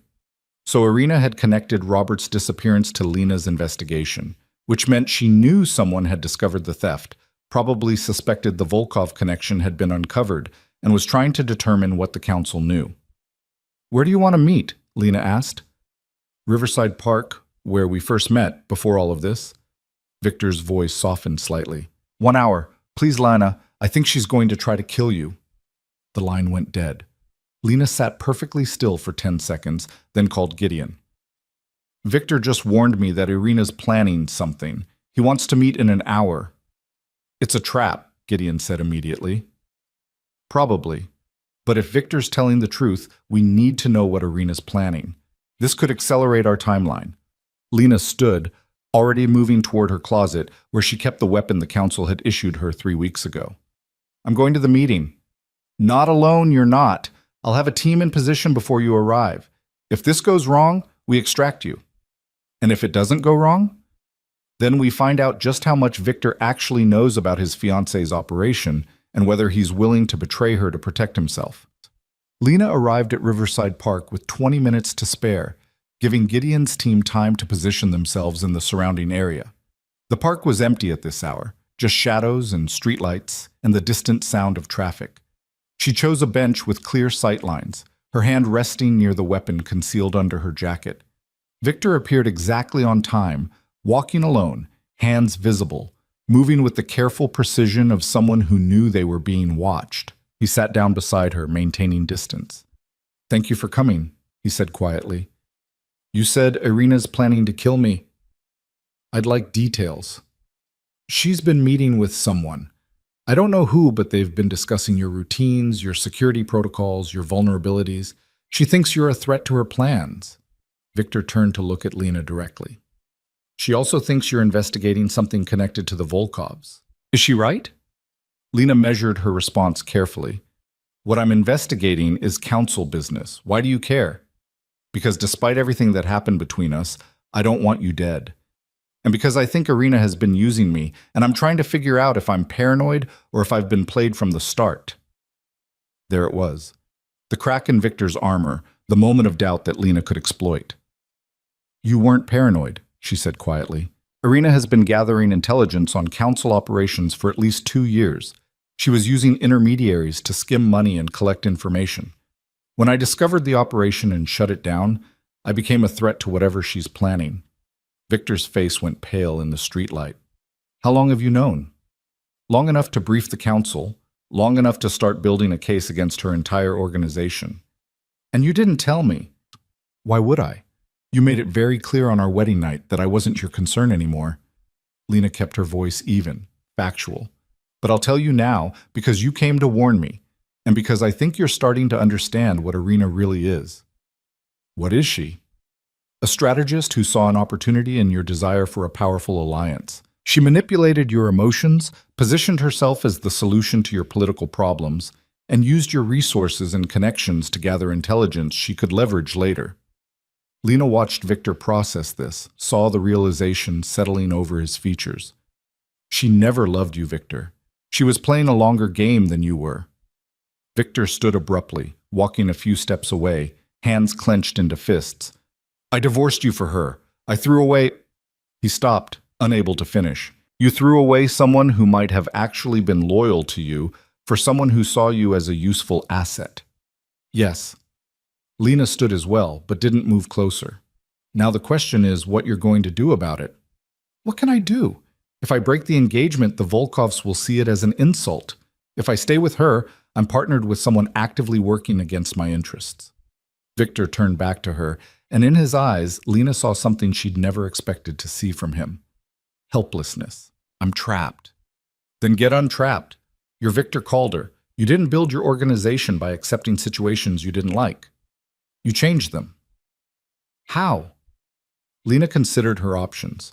Victor was valuable. He controlled significant territory, had loyal people, and represented a stabilizing force in the criminal landscape. If the council could bring him fully into alliance against the Volkovs, it would shift the balance of power significantly. But trusting Victor meant believing he'd learned something from his mistakes. It meant giving him a chance to prove he could be more than the man who'd thrown her away.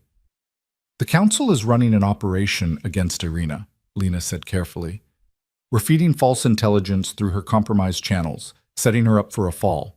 When the time comes, we'll expose her entire operation and eliminate the Volkov organization's leadership. If you want out of your engagement without looking weak, that's your opportunity. You discover her betrayal, you bring proof to the council, and you help us take her down. You come out looking strong, loyal, and valuable. And in the meantime? In the meantime, you pretend everything's fine. You keep Irina close, you pay attention to what she's doing, and you report anything relevant to me through Gideon. You become our inside source. Victor stared at her. You want me to spy on my fiancé. I want you to stop being played by her. There's a difference. Lena moved closer, lowering her voice. You taught me that power is the only thing that matters, Victor. Now I'm offering you a chance to use power instead of being used by it. Take it or don't. But decide quickly, because if Irina's planning to move against me, that timeline just got a lot shorter. For a long moment, Victor said nothing. Then he nodded slowly. I'll do it. But Lena, if this goes wrong, if the council decides I'm too much of a risk, then you'll end up like Robert Chen, I know. That's the choice you're making. Lena pulled out a phone, one of the encrypted ones the council used, and handed it to Victor. Use this to contact Gideon. Only Gideon. And Victor, if you betray us on this, I will personally make sure you regret it more than you've regretted anything in your life. Victor took the phone, and something like a smile crossed his face. You've changed. The woman I married would never have threatened me like that. The woman you married doesn't exist anymore. You made sure of that. Lena turned to walk away, then paused. One more thing. What you felt for me on our wedding night, the moment before you decided to divorce me, was any of it real? Victor was quiet for so long that Lena thought he wouldn't answer. Then, so softly she almost missed it, he said, "All of it was real. That's why I had to end it. I couldn't afford to care about anyone that much, not in this world." "Then you were right about one thing," Lena said. "You couldn't afford to care, because caring would have required you to be brave instead of strategic, and you've never been brave, Victor, just careful." She walked away before he could respond, leaving him standing alone in the empty park with a phone that represented either salvation or his destruction. Gideon was waiting at the park exit. "Well?" he asked. "Victor's in. He'll feed us information about Irina's plans." Lena climbed into the car, suddenly exhausted. "He also confirmed she's planning to move against me soon." "Then we accelerate our timeline. The council needs to know." As they drove back into the city, Lena watched the streetlights blur past and thought about the chain of events she'd set in motion. Victor was now working against his own fiancée. Irina was planning an attack without knowing her intelligence network had been compromised.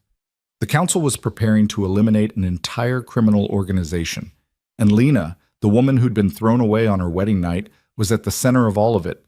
She'd told Victor she'd changed, but sitting in the car with Gideon, heading toward another emergency council meeting, Lena wondered if changed was the right word. Maybe she'd just finally become what this world had been trying to make her all along. Someone who understood that power wasn't about being loved or protected or useful.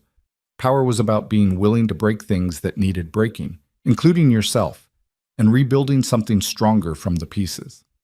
The question was whether she'd still recognize herself when the rebuilding was done. The emergency council meeting lasted until dawn. Elizabeth Monroe stood at the head of the table, her silver hair catching the first light filtering through the high windows, and made the decision that would reshape the city's criminal landscape. "We move against the Volkovs in 72 hours, she said. "Ms. Hart, you'll coordinate intelligence operations with Mr. Cross and our new asset inside the Calder organization. We need to know exactly what Irina is planning and when she intends to execute it. If she's moving against you, we use that as the trigger point." "Understood," Lena said, her mind already racing through the logistics. "But if Irina's planning to kill me, we need to make sure the attempt actually happens in a controlled environment. Otherwise, we lose the justification for eliminating her leadership." The hard-eyed council member, Thomas, she'd learned his name was Thomas Brennan, leaned forward. "You're suggesting we let her try to kill you?" "I'm suggesting we create an opportunity that's too perfect for her to resist, control every variable, and document the attempt thoroughly enough that when we eliminate the Volkov leadership, everyone understands it was justified retaliation." Lena pulled up a map of the city on the presentation screen. "There's a fundraiser tomorrow night at the Meridian Gallery. Public event, lots of witnesses, enough chaos for Irina to make a move without it looking suspicious. I'll be there as part of my normal operations review. She'll see it as the perfect opportunity." "And when she tries to kill you in a room full of civilians?" Gideon asked quietly. "She won't try it in the gallery itself.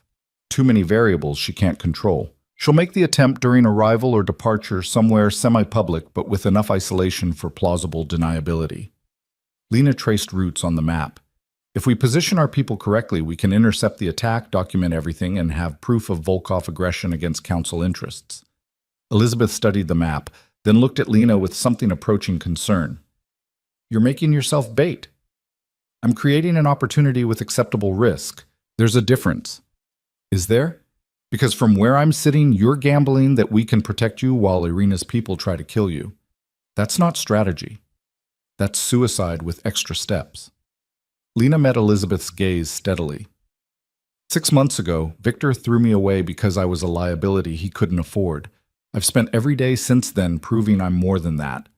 If I back down now because something's dangerous, I'm just confirming his assessment. I'd rather take the risk and show everyone, including myself, that I'm valuable enough to be worth protecting." The room went quiet. Then Elizabeth nodded slowly. "All right, we do it your way. But Ms. Hart, if you die tomorrow night, I'm going to be very disappointed in you. I'll do my best to avoid disappointing you." Lena spent the next 24 hours preparing for what was either going to be her greatest success or her final mistake. She coordinated with Gideon on security positions, worked with Victor to confirm Irina's schedule and likely approach, and reviewed every detail of the gallery layout until she could navigate it blindfolded.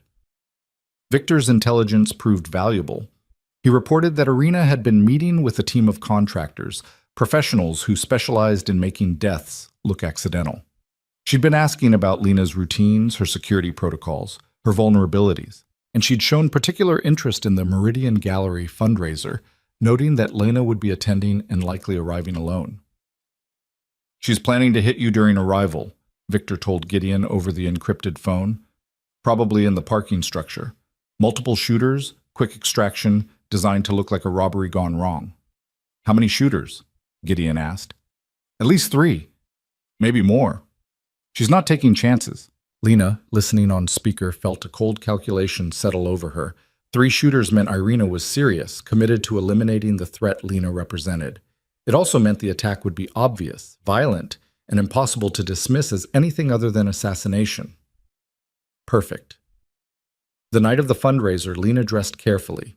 Elegant but practical. It was a dress that looked expensive but allowed for movement, heels she could run in if necessary. She checked the weapon concealed under her jacket, made sure her phone was fully charged and set to record, and left her apartment with the calm certainty of someone walking into a carefully planned trap. The drive to the Meridian Gallery took 20 minutes. Lena's driver, one of Gideon's people, maintained constant communication with the security team already in position around the gallery. Gideon himself was monitoring from a vehicle 3 blocks away, coordinating response teams and watching through the network of cameras they'd installed that morning. "Team Alpha in position," came the voice through Lena's earpiece. "Parking structure is clear except for 3 suspects matching the contractor profiles. 2 on level 2, 1 on level 3 near the stairwell." "Copy that," Lena said quietly, proceeding as planned. Her car entered the parking structure at exactly 8:15. The driver took them to level 2, pulling into a spot near the elevator bank where the lighting was good and the sight lines were clear. Lena could see the 2 contractors Victor had warned about, men in dark clothing, positioned behind concrete pillars, trying to look casual and failing. "I have visual on suspects," Lena said, gathering her purse and preparing to exit. "Moving to intercept point." "All teams ready," Gideon confirmed. "We've got you covered." Lena stepped out of the car, and for just a moment, she felt the weight of what she was doing.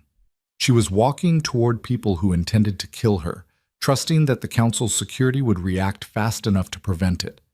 One miscalculation, one moment of hesitation from her protection detail, and this would end very differently than planned. But she'd made her choice. She'd committed to this path when she decided survival wasn't enough anymore. She walked toward the elevator, heels clicking on concrete, purse held loosely in one hand.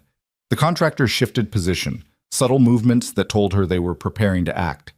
20 feet from the elevator, 15 feet, 10 feet. The first contractor stepped out from behind his pillar, hand moving toward the weapon concealed under his jacket. The second contractor mirrored the movement from the other side. And then everything happened at once. Council security poured out from concealed positions, from behind vehicles, from the stairwell, from the elevator itself. Weapons drawn, voices shouting commands, overwhelming force deployed with practiced precision. The contractors froze, caught between reaching for their guns and recognizing that they were surrounded by professionals who would shoot first and ask questions never. Lena stopped walking, standing perfectly still in the middle of the kill zone that had just been neutralized. "On the ground!" One of the security team leaders was shouting. "Hands where we can see them! Now!" The contractors complied, going to their knees and then flat on the concrete. Within 30 seconds, all 3 were cuffed and being searched. Weapons confiscated, identification documented, phones collected for analysis. Gideon's voice came through Lena's earpiece. "All suspects in custody. You're clear. Well done." Lena let out a breath she hadn't realized she was holding. "Did we get everything on camera?" "Every angle. We have documentation of armed suspects lying in wait, coordinated positioning, intent to ambush. More than enough to prove premeditated assassination attempt." Gideon paused. "How are you doing?" "I'm fine. Surprisingly fine, actually." "Good. Because we just triggered the endgame. As soon as we connect these contractors to Irina, she's done." Connecting the contractors to Irina took less than 6 hours. The men weren't professionals enough to maintain silence when faced with council interrogation, and once they understood their options, cooperate and live or protect Irina and die, they provided everything. Phone records, payment receipts, recorded conversations where Irina had specifically identified Lena as the target and outlined the desired approach. By 3 a.m., the council had irrefutable proof that Irina Volkov had ordered the assassination of a council consultant. It was the justification they needed to move against the Volkov organization with the backing of every other family and syndicate in the city. Elizabeth called an emergency summit for dawn, inviting every major player in the criminal infrastructure. The meeting took place in a warehouse that had been transformed into something resembling a corporate boardroom. Long table, professional lighting, security everywhere. Representatives from a dozen organizations filed in, Victor among them, all of them understanding that something significant was about to happen. Irina Volkov arrived last, flanked by her own security, wearing confidence like armor. She took her seat across from the council with the bearing of someone who believed herself untouchable. Elizabeth didn't waste time with pleasantries. "We have a situation," she began, her voice carrying absolute authority. "3 nights ago, we uncovered evidence that someone has been systematically gathering intelligence on council operations, stealing funds, and actively working to undermine our organization. This morning, that same person attempted to assassinate one of our senior consultants." Murmurs rippled through the room, eyes turned to Irina, who maintained perfect composure. "That's a serious accusation," Irina said calmly. "Do you have proof?" "We have extensive proof." Elizabeth nodded to Lena, who stood and connected her laptop to the presentation screen. "Ms. Hart, if you would." Lena brought up the first slide, financial records showing the money trail from Robert Chen to Irina's offshore accounts. Then came the intelligence requests, the pattern of information gathering, the documented evidence of Irina using her access to Victor's organization to compromise council security. "For the past 2 years," Lena said, her voice steady and professional, "Irina Volkov has been running an intelligence operation against this council. She paid intermediaries to skim funds and provide sensitive information about our operations, our vulnerabilities, our internal structures. When I discovered this operation and shut it down, I became a threat to her plans." The next slide showed the contractors, their confiscated weapons, their phones displaying communications with Irina. "Last night, Ms. Volkov hired professionals to kill me in the Meridian Gallery parking structure. We have their weapons, their communications, and their testimony linking the assassination attempt directly to her." Lena pulled up the final slide, a recorded conversation where Irina explicitly ordered Lena's death. "The council doesn't tolerate attacks on its people, and we especially don't tolerate betrayal from organizations we've partnered with in good faith." The room had gone absolutely silent. Every representative was staring at Irina with expressions ranging from shock to barely concealed satisfaction. The Volkovs had enemies, and those enemies were watching their downfall with interest. Irina stood slowly, her composure finally cracking. "This is fabricated. You have no real proof that—" "We have your contractors in custody," Elizabeth interrupted. "We have financial records. We have recorded conversations. We have everything we need to prove you've been working against council interests while pretending to rebuild an alliance." She stood as well, and the temperature in the room seemed to drop. "The council has made its decision. The Volkov organization is stripped of all territory, all business relationships, and all protections. Your assets will be redistributed among organizations that have proven their loyalty. And you personally are banished from the city. If you or any member of your family is found within city limits after 72 hours, the consequences will be permanent." "You can't do this," Irina said, but her voice had lost its certainty. She was looking around the room, searching for allies and finding none. "Victor, tell them. We're engaged. We're building an alliance." All eyes turned to Victor, who sat perfectly still at the far end of the table. He looked at Irina with an expression Lena couldn't quite read. Anger, certainly, but also something that might have been disappointment. "I didn't know about your operation against the council," he said quietly. "If I had, the engagement would have ended immediately. I don't ally with people who betray the structures that maintain order in this city." "You're choosing them over me?" Irina's voice rose, losing the calculated control she'd maintained for years. "After everything I've—" You used me to gather intelligence and position yourself for a power grab that would have destabilized everything we've built here. Yes, I'm choosing the council over you. I'm choosing stability over whatever game you were playing. Victor pulled off the engagement ring Irina had given him and set it on the table. We're done. And you should start counting those 72 hours, because when they expire, I won't protect you from what comes next. Irina stared at him, at the ring on the table, at the council members whose faces showed absolute certainty. Then she looked at Lena, and in her eyes was pure hatred. This is your doing, she said, the discarded wife crawling back for revenge. This is your doing, Lena corrected. You made the choice to betray the council. You made the choice to order my death. I just documented your choices and let you face the consequences. You'll regret this, all of you. The Volkovs don't forget, and we don't forgive. The Volkovs don't have the power to do anything but leave, Elizabeth said. Security will escort you out. You have 72 hours. Use them wisely. Irina's security moved to flank her, but council guards were already there, making it clear that cooperation was mandatory. As she was led toward the exit, Irina turned back one last time. Victor, she called out, you're making a mistake. I could have made you more powerful than you ever imagined. You would have made me your puppet, Victor replied without looking at her. That's not power. That's slavery with better branding. The doors closed behind Irina, and the warehouse went quiet. Then, slowly, representatives from the other organizations began to stand, approaching the council to express support, to position themselves for the redistribution of Volkov territory, to demonstrate their loyalty. Lena gathered her laptop and stepped back from the presentation screen, feeling the exhaustion of the past 72 hours finally catching up with her. She'd done it. She'd exposed Irina, eliminated a threat to the council, and proven her value beyond question. Gideon appeared at her side. You should feel proud. That was brilliant work. I feel tired. That's fair. But Lena, what you just did, taking down an entire criminal organization with evidence and strategy instead of violence, that's going to change how the council operates. You've shown them there's a better way. Or I've shown them I'm useful for a different kind of violence. Legal, documented, but violence nonetheless. Maybe. But you're alive, and Irina's not. In this world, that counts as winning. Victor approached before Lena could respond.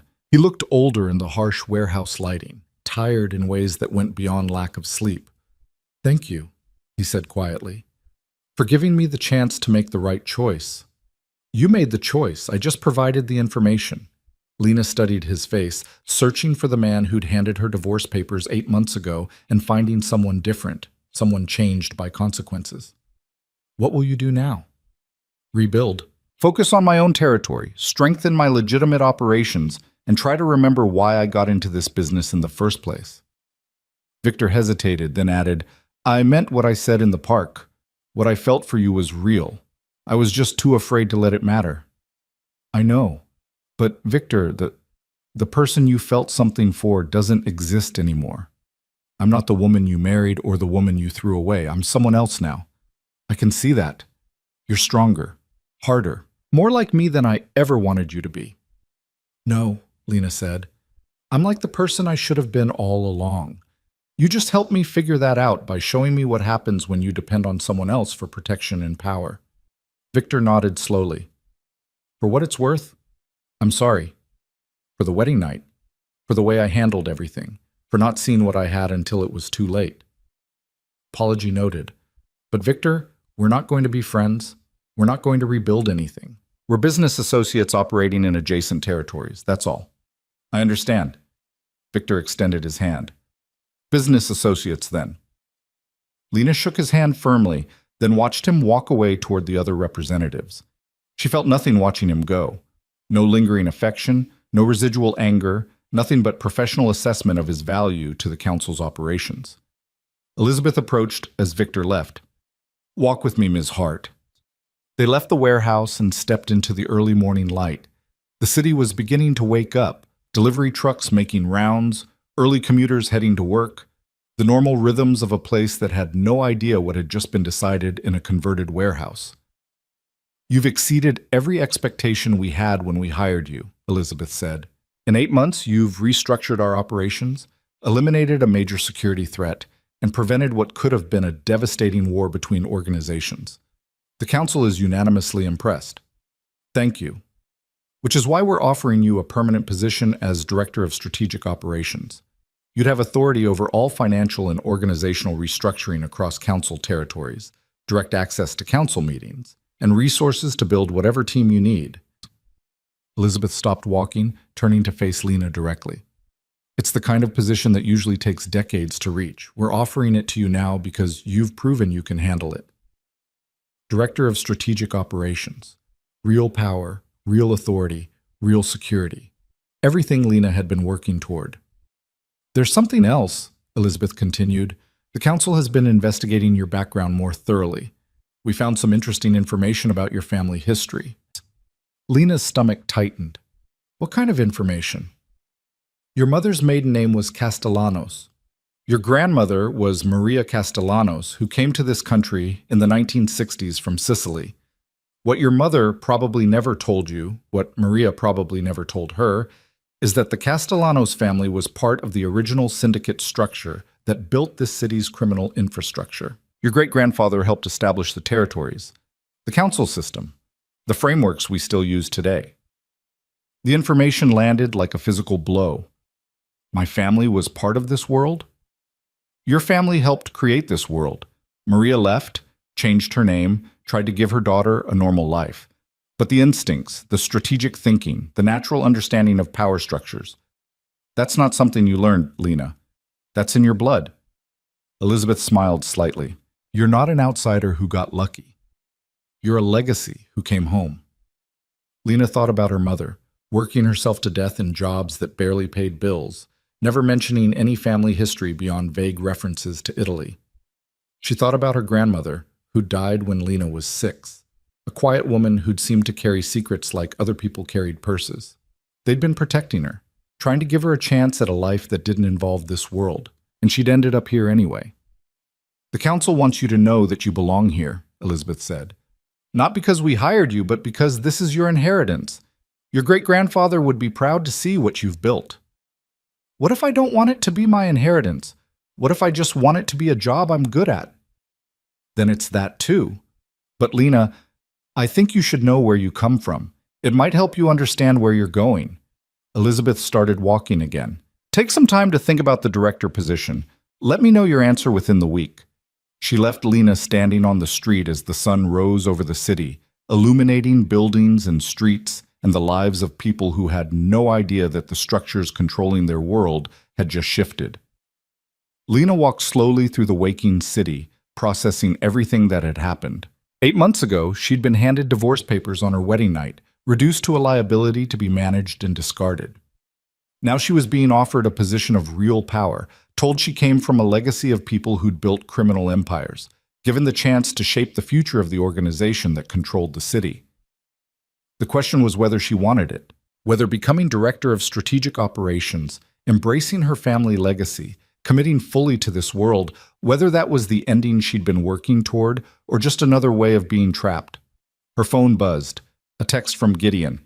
Congratulations on the promotion. Assuming you're taking it. Coffee later to celebrate? Lena stared at the message, then looked up at the city spreading out before her. Somewhere in those buildings were people like her mother had been, struggling, desperate, trapped by circumstances they couldn't control. Somewhere were people like Robert Chen, willing to betray everything for money. Somewhere were people like Victor, powerful, but ultimately controlled by their own fear of losing power. And somewhere, maybe, were people who understood what Lena was beginning to understand, that real power wasn't about control or fear or loyalty, it was about choice, about being able to say yes or no to opportunities and have that decision respected. She texted Gideon back, "Coffee sounds good, but I haven't decided about the promotion yet." His response came immediately. "What's there to decide? You've earned it." Lena typed slowly. Earning it and wanting it are different things. She met Gideon at a cafe 3 blocks from her apartment, a quiet place that served excellent coffee and minded its own business. He was waiting at a corner table when she arrived, 2 cups already ordered. "You look like you haven't slept," he said as she sat down. "I haven't. Been thinking. About the director position. About everything. The position, the family legacy Elizabeth told me about, what I actually want versus what I've been working toward. Lena wrapped her hands around the coffee cup, feeling its warmth. Gideon, do you ever wonder if we're just building prettier cages for ourselves? That's a very philosophical question for 8 in the morning. I'm serious. 8 months ago, I was trapped by Victor's decisions, hidden away in Riverside, dependent on his money and his permission to live my life. Now I'm being offered a promotion that would make me one of the most powerful people in the criminal infrastructure. But I'd still be trapped by responsibilities, by expectations, by the fact that once you're in this world at that level, you can never really leave. Gideon was quiet for a moment, then said, "You're right. The director position would trap you in a different way, more comfortable, more powerful, but still a cage. So why would I take it? Because it's a cage you choose, with authority you control, doing work that matters to you. That's different than being locked up by someone else's decisions." Gideon leaned forward. "Lena, I'm not going to tell you what to do, but I will tell you that in the 8 months I've known you, you've been most alive when you're solving problems, rebuilding structures, proving you're capable of more than anyone expected. The director position would let you do that on a scale that could actually change how this world operates. Oh, or it would turn me into another Victor, someone so focused on power and control that I forget what matters. Then don't forget, keep the parts of yourself that made you different from Victor in the first place. The parts that understand empathy, that recognize people aren't just assets, that know the difference between strength and cruelty." Gideon smiled slightly. "You can be powerful without becoming him. That's actually your advantage." Lena thought about that as she sipped her coffee. She thought about the woman Victor had thrown away and the woman she'd become. She thought about her mother and grandmother, trying to protect her from a legacy that had found her anyway. She thought about standing in front of the council, presenting strategies that would reshape criminal operations across the city, and feeling more competent and certain than she'd ever felt doing anything else. "If I take the position," she said slowly, "I want to make some changes to how the council operates."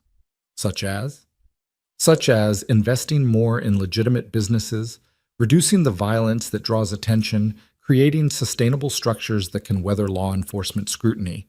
I want to make this organization something that doesn't destroy everyone it touches. Lena met Gideon's eyes. "I know that sounds idealistic, but if I'm going to commit to this world, I need to believe I can make it better, not just more efficient." "That's not idealistic.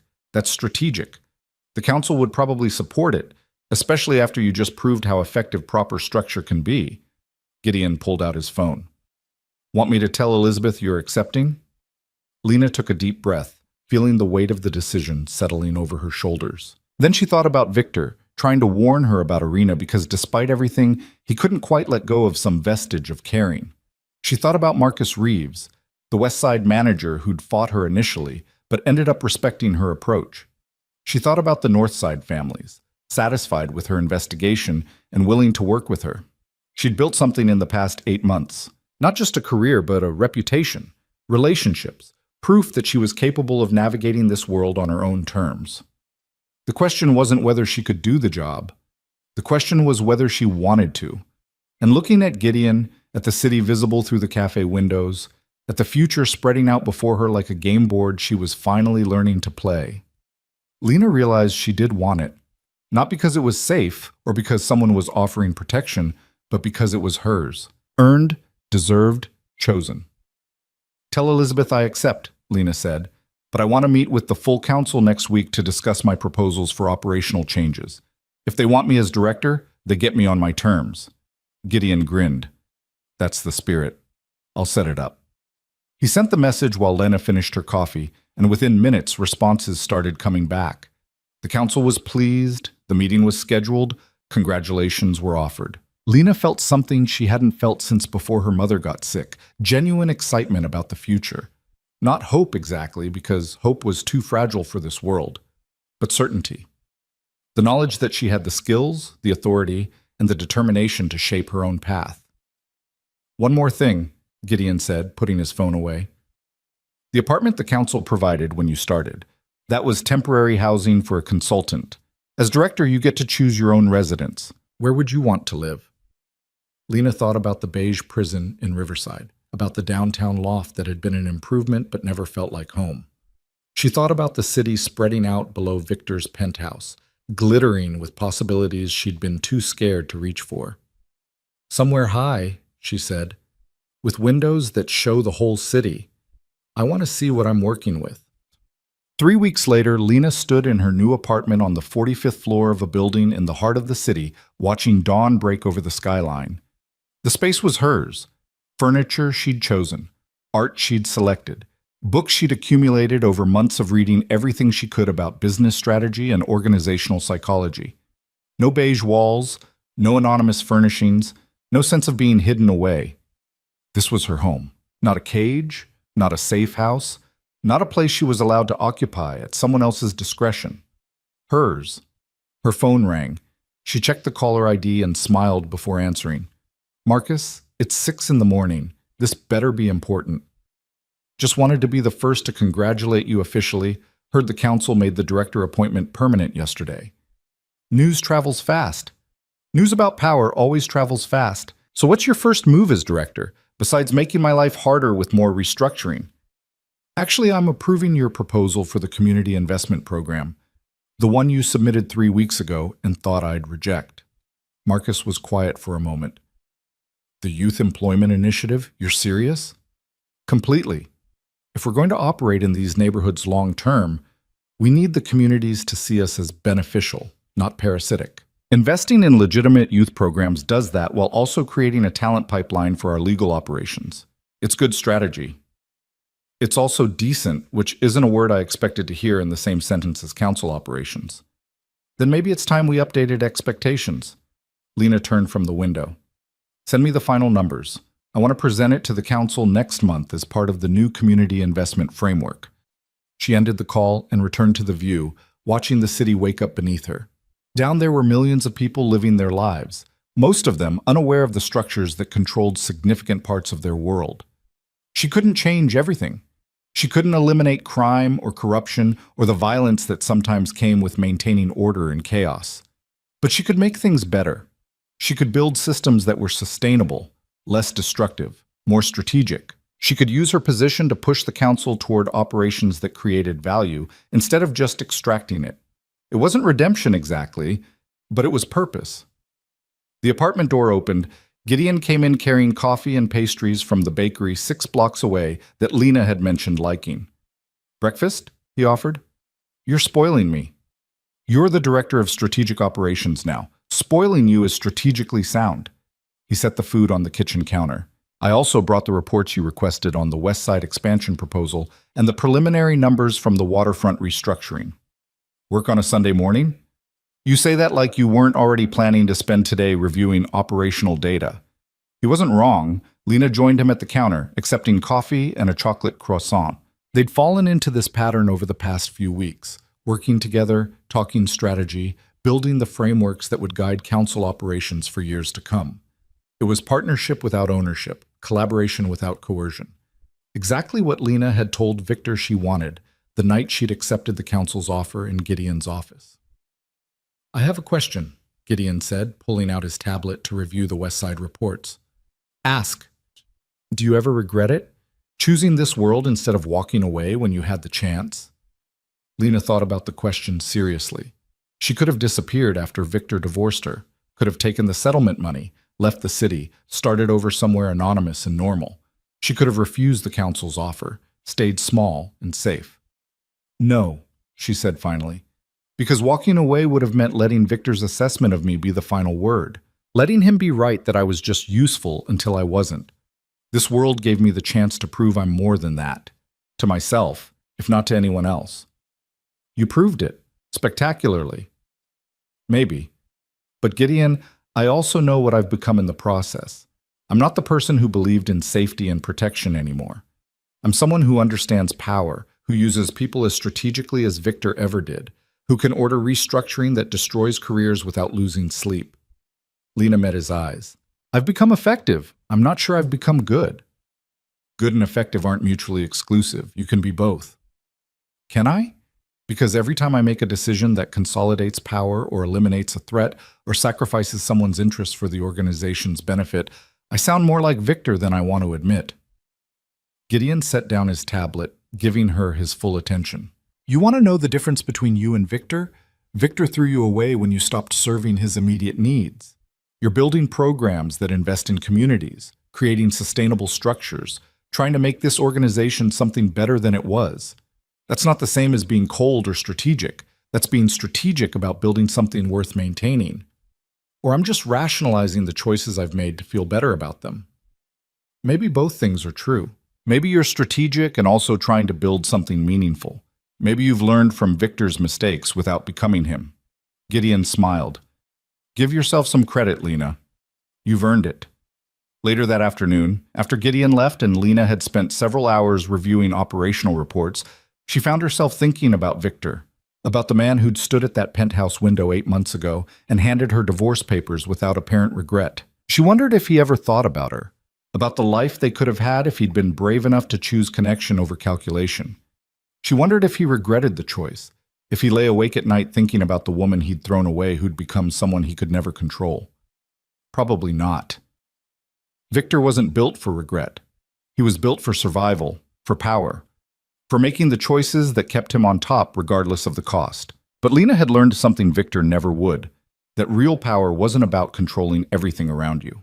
It was about controlling yourself, your choices, your path forward. It was about being able to stand in a room full of people who could destroy you and know that you'd earned the right to be there. Her phone buzzed with a message from Elizabeth. Council meeting Tuesday at 9. We'll formally announce your appointment and begin discussing your proposed reforms. Prepare for resistance from the old guard. They don't like change. Lena texted back, I'll be ready. I'm used to resistance. She set down her phone and walked back to the windows, looking out at the city she'd been given authority over. Somewhere down there, Victor was running his organization, probably making calculated decisions and convincing himself they were necessary. Somewhere, the remnants of the Volkov operation were scattered and broken, a reminder of what happened when ambition exceeded strategy. And here, in this apartment she'd chosen, in this life she'd built from the ashes of a marriage that had lasted less than a day, Lena Hart stood and felt something she hadn't felt in years. Peace.